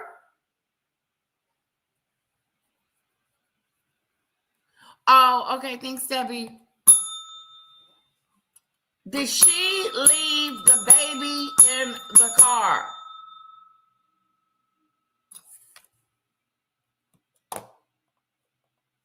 Investigators later noted that this progression was consistent with worsening heat stress in a young child. Approximately 30 minutes later, a shopper walking through the parking lot noticed a child alone in a parked car. The child appeared flushed and did not respond to movement outside the window. The shopper tried the door, found it locked, and called 911. Another bystander used a tire iron to break the rear window. Owen was pulled from the car and carried into the shade. Several people poured water over his clothing and fanned him while waiting for paramedics. Lord. When emergency crews arrived, Owen was conscious but lethargic. Oh, Lord, this BICTH let this baby outside in the car. It was a heat advisory. And why in the hell would you leave an infant in a car all by yourself, all by himself?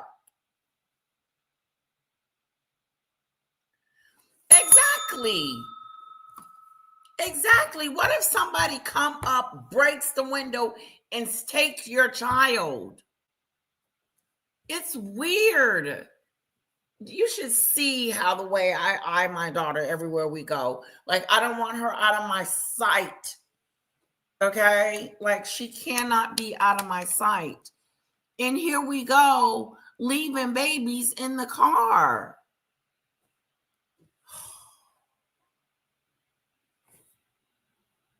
I loved it in the slammer. Where are your friends? Where are the ladies that was rooting you on? Well, now you're in a place with a lot of DL men. Now you can expose them. Store staff alerted Kelsey, who ran toward the parking lot, still visibly agitated. Security records show Kelsey arrived moments after responders began treatment. Seeing the shattered rear window and broken glass, she immediately began shouting, directing her anger at bystanders and staff while demanding to know who had damaged her car. Oh! Despite paramedics working nearby on Owen, she moved closer, stepping through broken. She wasn't concerned about the baby. She's concerned about her window being broken. Glass and continuing to yell without pause. Her voice remained raised as bystanders and a paramedic attempted to redirect her attention toward her child. She ignored them and focused on the vehicle, pacing near the rear door and striking the door frame with her hand. As she reached for the handle, her movement slowed. She placed a hand on the door frame and stopped speaking mid-outburst. Witnesses said her posture shifted, her balance faltered, and she appeared confused and unsteady, failing to respond when addressed. Seconds later, Kelsey staggered backward. She collapsed forward, striking her head against the base of a metal signpost at the edge of the parking row. The impact was severe. She fell onto the asphalt and remained motionless as people rushed to her aid. What the hell? What's going on with this story? This story has taken 3 turns. First, she left the baby in the car. Second, she's arguing with the lady at the front desk. Third, she's out there upset about her car. Fourth, she's spinning around dizzy and is about to fall. And the baby is still being resuscitated. Paramedics focused on Kelsey, who was unresponsive with severe head trauma and no effective heartbeat. Advanced life support was attempted on scene without success, and she was pronounced dead in the parking lot. The medical examiner ruled the cause of death as sudden cardiac arrest, with the head injury listed as a contributing factor to her collapse. Heat stress and acute emotional agitation were identified as significant contributors. Owen survived and was treated for heat exposure before being released days later. In the aftermath, the store added clearer parking lot warnings about children left in vehicles during heat advisories and updated procedures to escalate such reports immediately. Story 3. It was June 10th, 2015, at a neighborhood park on the outskirts of Fresno, California. The late afternoon was clear and hot. A wide grass field stretched between walking paths and a small playground. Heat alert. Several groups were scattered across the park, sitting in shade or standing near open space. Elaine Porter, 46, worked as an office administrator and lived a few blocks from the park. Her daily walks followed a routine, usually alone and at the same time each afternoon. People who knew her later described her as decisive and impatient with situations she believed were out of order. When she felt something was wrong, she expected immediate correction. That afternoon, a group of teenagers was flying remote-controlled airplanes in an open field positioned well away from the playground and walking paths. One gas-powered aircraft was airborne, circling low before climbing again, while a second plane rested on the grass. The teens' attention remained fixed on the flight. As Elaine walked along the paved path, the airborne plane passed nearby, still several yards away and above head level. She stopped, turned toward the field, and began shouting at the teens to leave the area. Rather than continuing along the path, she stepped off the pavement and walked across the grass toward them. When she reached the group, Elaine grabbed the grounded aircraft by its wing and threw it aside. The plane slid across the grass, its frame cracking on impact. Several nearby park-goers shouted for her to stop and move back, but she ignored them. With the second aircraft still in the air, Elaine turned toward it and raised her arms, stepping forward into its flight path. The operator reacted immediately, attempting to pull the plane away. However, the aircraft was already in a low maneuver with limited altitude. Witnesses later described the plane dipping briefly before surging forward under power. The aircraft struck Elaine at close range. Its spinning propeller cut into her upper chest and neck area before the plane broke apart on impact. She collapsed backward onto the grass as fragments scattered several feet away. The engine stalled and the propeller stopped within seconds. Witnesses reported that Elaine was unable to speak and was bleeding heavily from her upper body. Emergency services were called immediately. Paramedics arrived within minutes, but Elaine was unresponsive. Emergency treatment was initiated on scene, but her condition did not improve. She was transported to a nearby hospital, where she was later pronounced dead. The medical examiner determined the cause of death was catastrophic soft tissue injury and blood loss resulting from contact with the aircraft's propeller. The death was ruled accidental. In the months that followed, the city restricted remote-controlled aircraft use to designated zones and times, added warning signage near pedestrian areas, and redirected hobbyists to approved flying fields. No charges were filed, and the park reopened under updated safety policies. It was December 25, 2013, inside a single-story home in suburban Columbus, Ohio. The afternoon was warm, the windows were closed to keep the air conditioning in, and the kitchen was crowded with family for a Christmas gathering. Tara Whitman was 33 years old and spending a December afternoon at a family home during a Christmas gathering. She ran a small event rental business and enjoyed sharing party tricks and simple demonstrations online. Relatives later described her as assertive and hands-on, someone who often took control of situations and reacted poorly when corrected, especially around younger family members. That afternoon, several teenage nephews were preparing. Yeah, these are real true stories. These are real true stories. The woman that left her baby in the car had her, I don't know what happened to the baby because the mama ended up having a cardiac arrest and dying on the scene. A cola and Mentos demonstration they'd seen online. A 2-liter bottle sat upright in the kitchen sink, positioned so the eruption would shoot upward and drain safely. A phone rested on the counter to record the experiment, but it wasn't central to the plan. Adults warned the boys not to touch or drink from the bottle once the reaction began, and to step back immediately. As they explained the steps, Tara interrupted, dismissing the precautions. She laughed at the need to step away, said they were overthinking it, and insisted she'd done similar tricks before, telling them to relax. As one of the boys reached for the Mentos, Tara abruptly lifted the bottle out of the sink. Someone told her to put it back and warned her not to drink from it. She snapped that she wasn't a child and didn't need instructions. She repositioned herself closer to the counter, leaned over the sink, and told everyone to stop interfering. At her direction, one of the nephews dropped the Mentos into the bottle she was holding. The reaction began instantly. Carbon dioxide is released violently, forcing foam and soda upward at high speed. Instead of setting the bottle down or stepping away, Tara raised it toward her mouth, appearing to attempt to drink from it despite the ongoing reaction. The pressurized liquid surged faster than expected, flooding her mouth and throat with a volume far beyond what could be swallowed or expelled safely. She immediately began coughing and choking as the bottle slipped from her grip and struck the sink. Soda and foam spilled across the counter and onto the kitchen floor. Tara bent forward, gagging and struggling to breathe. Panic set in as she tried to regain her footing while still disoriented from the sudden aspiration. As she attempted to step backward from the sink, her foot slid on the wet tile.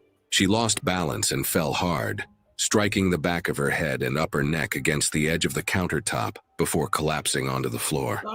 Family members later said she was still coughing and confused immediately after the fall, but quickly became unresponsive. Emergency services were called immediately.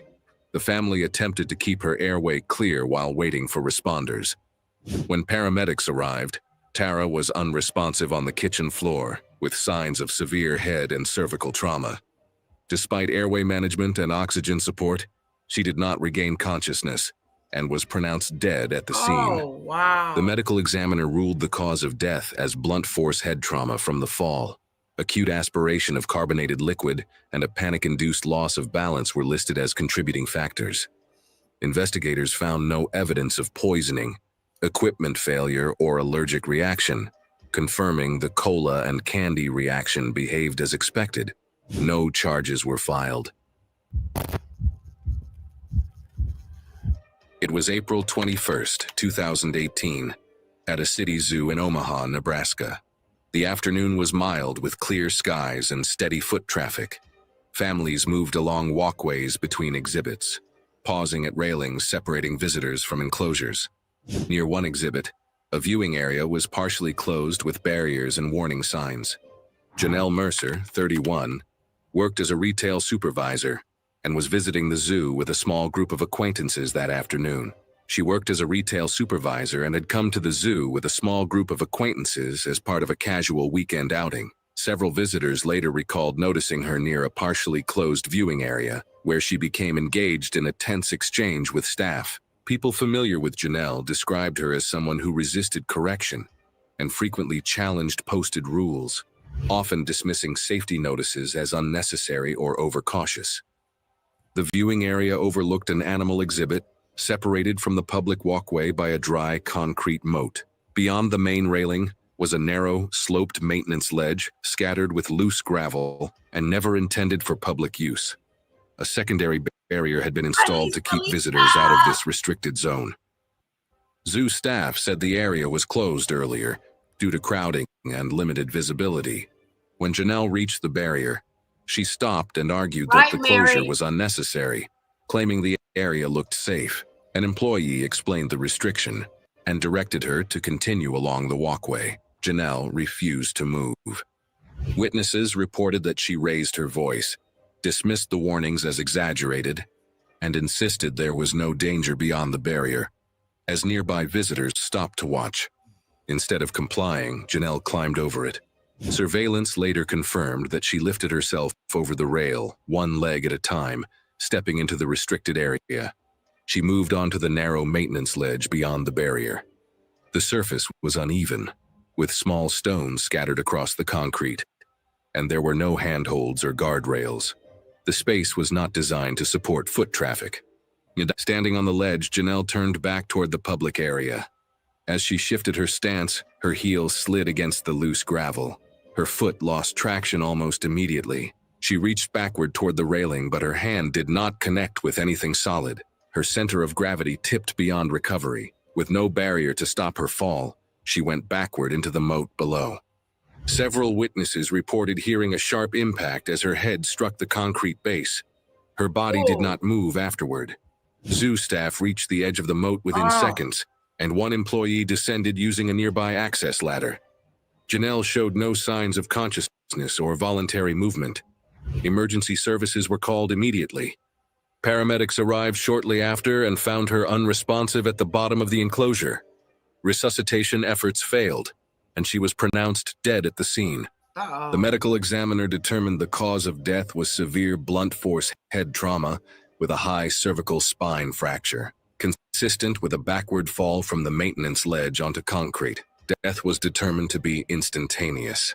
Investigators reviewed staff statements and visitor accounts, which showed Janelle arguing with staff, climbing over a clearly marked barrier, stepping onto a restricted ledge, and falling. The barrier was intact and functioning as designed, with no equipment failure or structural defect identified. Inspectors confirmed the exhibit met safety standards and that access restrictions were in place due to crowd conditions. After the incident, the zoo added taller barriers, expanded warning signage, and increased staff presence near similar enclosures during peak hours. Ooh. It was November 3rd, 2015, inside a busy family restaurant in St. Louis, Missouri, during a crowded dinner rush. Dawn Pritchard was 44 years old and worked as a dental office receptionist. On the evening of the incident, she stopped at a casual sit-down restaurant after finishing her shift, intending to eat before heading home. She arrived alone and was seated near the front of the dining room, close to the host stand. Employees later told investigators that Dawn was familiar to the restaurant and had been involved in prior disputes. She was known for escalating minor complaints and raising her voice until staff intervened. That evening, she called over a server and said her chicken entree was raw. Kitchen records later showed the dish reached standard internal temperature, and no other guests reported issues with the same batch. Dawn rejected the explanation. She stood from her table and moved toward the host stand, speaking loudly enough to draw attention from nearby diners. She demanded a refund and accused the kitchen of serving unsafe food. A manager offered to replace the meal or remove it from the bill, but Dawn refused both options. She threatened to report the restaurant for health violations and said she would document the kitchen herself. Despite being told to remain in the dining area, Dawn stepped past the host stand toward the swinging doors marked "Employees Only." Two staff members attempted to block her entry, but she pressed forward, forcing the doors inward as she... Okay, Karen has entered the building. She has went past and went in the employees section of the restaurant. She has really snapped a dude. What are you doing behind there, Karen? What's going to happen? Oh, I feel sorry for these people. She continued shouting. The kitchen was in the middle of peak service. Near the fry station, the tile floor had a thin layer of grease mixed with water, an expected condition during active cooking hours. One cook was stationed at an open fryer filled with hot oil, operating at standard frying temperature as steam rose from the surface. Witnesses said Dawn entered the kitchen with her phone raised, still yelling accusations toward staff. Her attention remained fixed ahead. She did not slow down or adjust her footing as she stepped fully onto the slick tile. Her right shoe slid sideways almost immediately. The slip was abrupt. Dawn's center of gravity shifted forward, and she attempted to regain balance but had no traction. She fell toward the fryer well, her hip and torso striking the metal edge first. The impact pitched her upper body forward. Her forearm and part of her upper body plunged directly into the hot oil inside the fryer well. The cook closest to the fryer reacted instantly, grabbing Dawn's clothing and pulling her backward, while another employee activated the emergency shutoff. Dawn screamed as she was dragged clear of the fryer and collapsed near the doorway onto the tile floor. She remained largely motionless, breathing shallowly and irregularly. Severe oil burns were visible along her arm and side. Staff members kept her still and contacted emergency services while clearing the immediate area and shutting down nearby equipment to prevent further injury. Paramedics arrived within minutes. They found Dawn suffering from extensive thermal burns across a large portion of her body. Her blood pressure was dangerously low, indicating shock. She was briefly conscious during initial assessment, but lost responsiveness shortly thereafter. She was transported under emergency conditions to a nearby hospital. Despite emergency treatment, Dawn's condition declined quickly, and she died later that night. The medical examiner ruled the cause of death as burn shock caused by extensive hot oil immersion burns, leading to rapid fluid loss. systemic inflammatory response, and cardiac failure. Investigators concluded she had Burn shock. I've never heard of that before. Burn shock. Jesus. She fell in that grease. Oh, wow. I feel so sorry for her. What was she doing back there in the kitchen? See, get out the kitchen. forced her way into a restricted kitchen area and slipped on an active service floor. The fryer was operating normally, and no health or safety violations were found. Afterward, the restaurant added non-slip mats, installed an additional barrier at the kitchen entrance, and retrained staff on dispute escalation. No criminal or civil action followed, and the restaurant reopened the next day. Thank you for watching. Click here for more videos. Wait a minute. Today, we're going to examine the worst wedding death. Wait a minute. Hold up. I got a question. They didn't have any safety mats? That kind of just makes your mind go.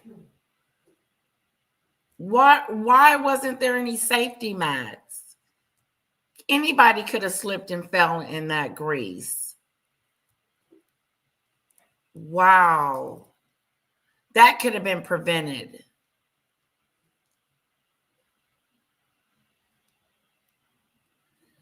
All right. Meltdown, says Mary Taylor. Okay, where are we? We're 2 hours in. Let's do two more wedding, two more true crime weddings, and then I'll let you lovely people go. Deaths ever recorded. From a photographer who believed no shot was too dangerous to capture, to a wedding officiant whose body would betray him at the worst possible moment, ending his final ceremony in unthinkable tragedy.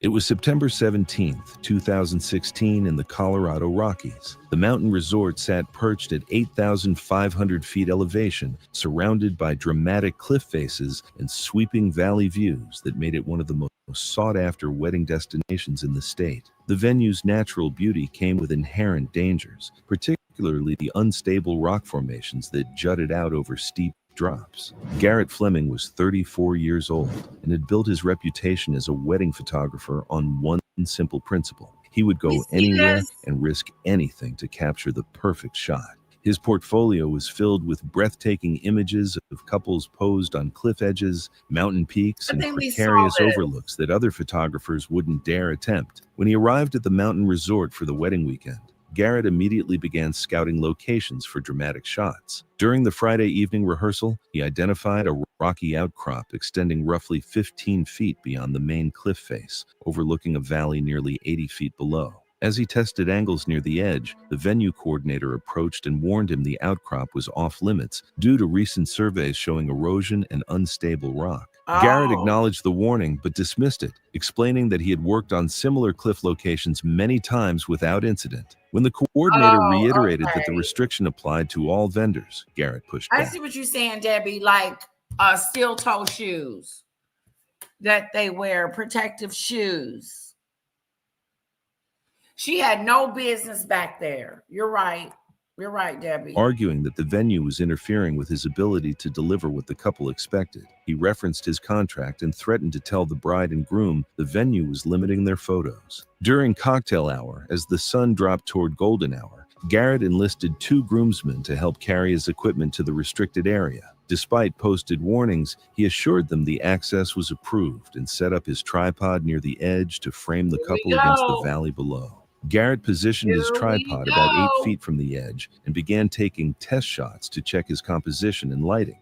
The bride and groom joined them on the outcrop, trusting Garrett's expertise and excited about the dramatic photos he had promised. Garrett directed them to stand near the edge while he moved backward to capture a wider shot that would show more of the valley below. He was looking through his camera viewfinder, focused on framing the perfect image, when he took 3 steps backward onto a section of rock that looked identical to the stable ground around it. The rock beneath his feet was actually a thin shelf that had separated from the main cliff face but Uh-oh. remained in place, held only by friction and a few small contact points. When Garrett's full weight, plus the weight of his camera equipment, pressed down on this unstable section, it gave way instantly. The groomsmen and wedding couple watched in horror as the ground simply disappeared beneath the photographer's feet. Garrett fell backward, still holding his camera, as the rock shelf collapsed. He dropped about 6 feet before hitting a small ledge, then bounced and continued falling toward the valley floor. The entire fall took approximately 4 seconds. The groomsmen immediately called for help, while the bride and groom were led away from the edge by other wedding guests who had heard the commotion.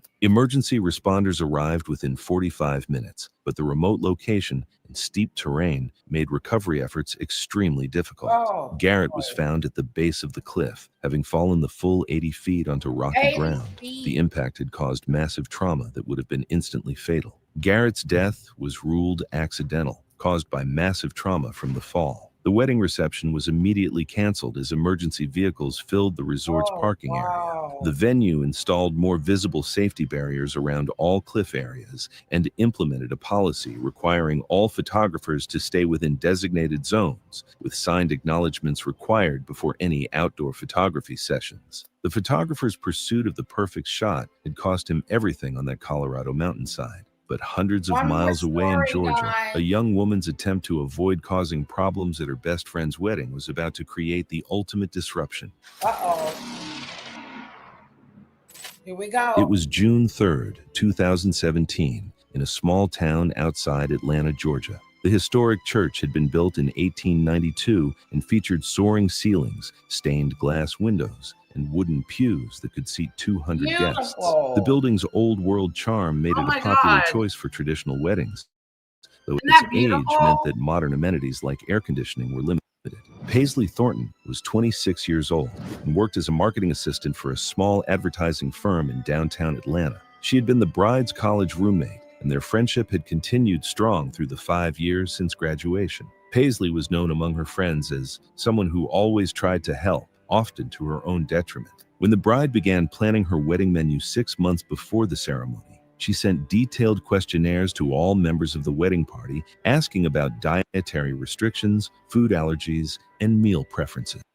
Paisley received the form and checked the box marked "None" for allergies. She had experienced those mild reactions as a child, but was confident that her adult system could handle shellfish without problems, and she didn't want to create unnecessary complications for her friend's special day. The bride chose a catering company that specialized in Southern cuisine with an upscale twist. The menu included several seafood options, including bacon-wrapped shrimp appetizers that would be passed during the cocktail hour before the ceremony. During the cocktail hour, servers circulated through the crowd of guests with silver trays of appetizers. When a server approached Paisley and offered her the bacon-wrapped shrimp, she took one without hesitation. The taste was familiar, and Paisley felt satisfied that she had made the right choice in not listing shellfish as an allergy on her form. She continued mingling with other wedding guests and didn't give the appetizer another thought as she prepared for the ceremony to begin. Within 10 minutes, Paisley's throat began to feel tight, and her voice became slightly hoarse. She excused herself to the bathroom and checked her reflection in the mirror. Her face was becoming flushed, and her lips were starting to swell. As her breathing became more labored, she remained in the bathroom for several minutes, apparently trying to manage the worsening symptoms on her own. As the wedding party lined up for the processional, Paisley's breathing became increasingly difficult and audible. Her airway was visibly constricting, and she appeared flushed and distressed. The maid of honor noticed that Paisley was breathing heavily and offered to get help, but Paisley waved her off and insisted she would be fine. She had no previous experience with severe allergic reactions and appeared unaware of how rapidly her condition was deteriorating. The processional music began, and the bridesmaids started walking down the aisle in pairs. Paisley was the third bridesmaid in line, walking with one of the groom's cousins. As they reached the aisle, Paisley began stumbling and appeared disoriented. Her legs became unsteady, and she struggled to continue walking as the allergic reaction reached its peak severity. Paisley collapsed in the center aisle during the processional. Her breathing was severely impaired, and she showed visible signs of oxygen deprivation as nearby guests realized a medical emergency was unfolding.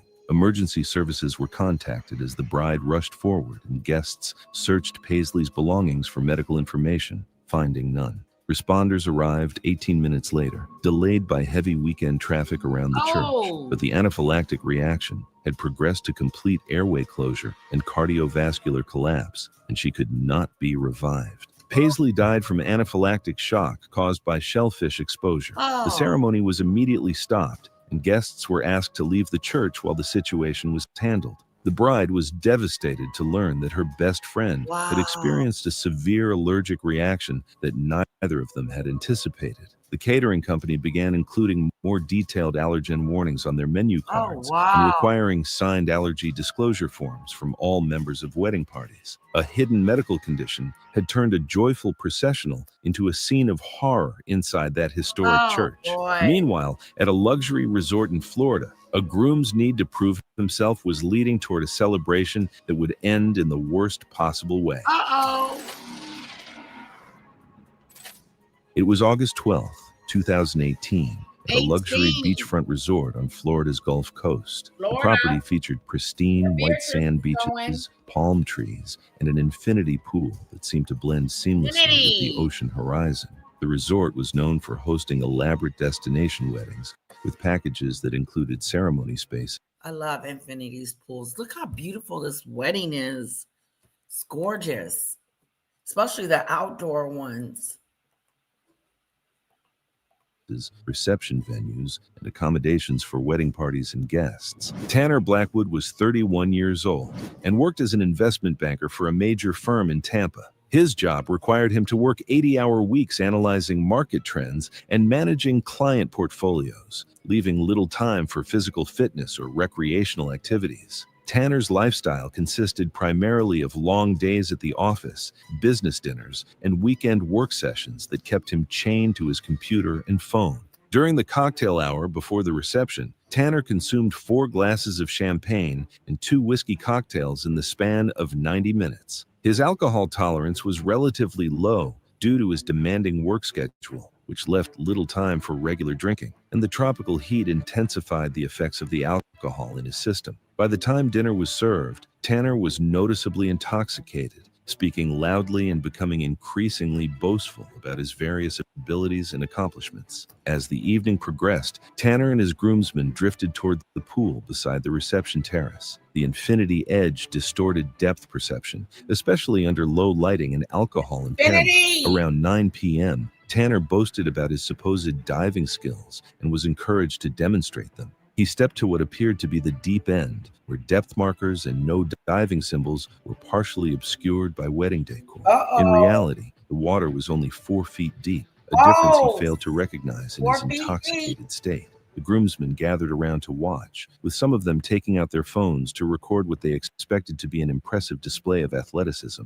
Other wedding guests on the terrace noticed the commotion around the pool, but assumed it was just a typical reception celebration and didn't pay close attention to what was happening. Tanner raised his arms above his head in a classic diving position and launched himself toward the water. His form was actually quite poor, with his body angled too steeply and his arms positioned incorrectly, but his intoxication prevented him from recognizing these problems. He entered the water head first with significant force, expecting to glide smoothly into deep water. Instead, Tanner's head struck the pool bottom with tremendous impact. The 4-foot depth was insufficient to accommodate his diving trajectory, and his skull hit the concrete bottom at nearly full force. The impact caused immediate unconsciousness and severe head trauma, and Tanner's body went limp in the water.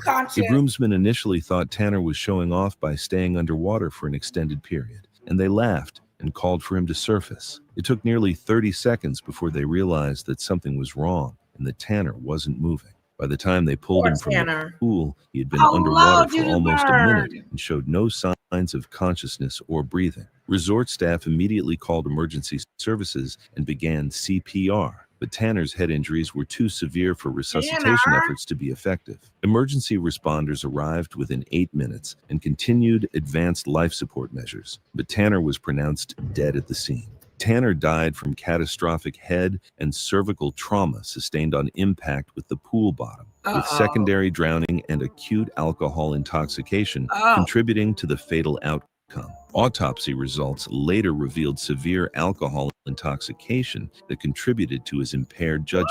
The reception ended immediately as emergency vehicles arrived and guests were asked to return to their rooms. The resort later implemented several new safety measures, including depth markers, visible even in low light, and mandatory lifeguard presence during any evening events involving pool access.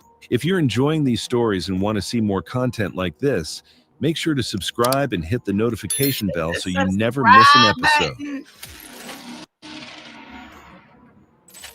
It was October 14th, 2015, at a restored farmhouse in rural Michigan. The property had been converted into a wedding venue while maintaining its original 1920s character, complete with hardwood floors, exposed beams, and a large country kitchen that many couples found charming. The farmhouse sat on 40 acres of rolling hills and offered an intimate setting for smaller weddings, typically hosting 50 to 75 guests. Ember Caldwell was 28 years old and worked as a pastry chef at an upscale restaurant in Grand Rapids. She had trained at culinary school and spent 6 years perfecting her skills in professional kitchens, specializing in elaborate wedding cakes and dessert presentations.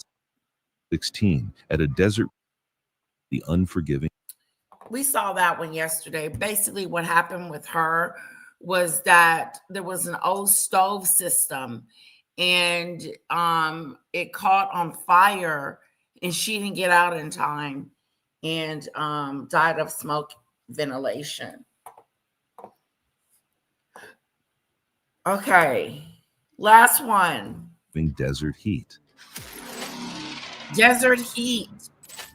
It was May 21st, 2016, at a desert resort outside Scottsdale, Arizona. The venue specialized in outdoor ceremonies that took advantage of the dramatic Sonoran desert landscape, with towering saguaro cacti and red rock formations providing a stunning natural backdrop. The resort was popular with couples. You asked Plotter, has he heard from me? What did he say? I haven't seen Plotter. Plotter's been busy. Yeah, Cassandra, so good to see you.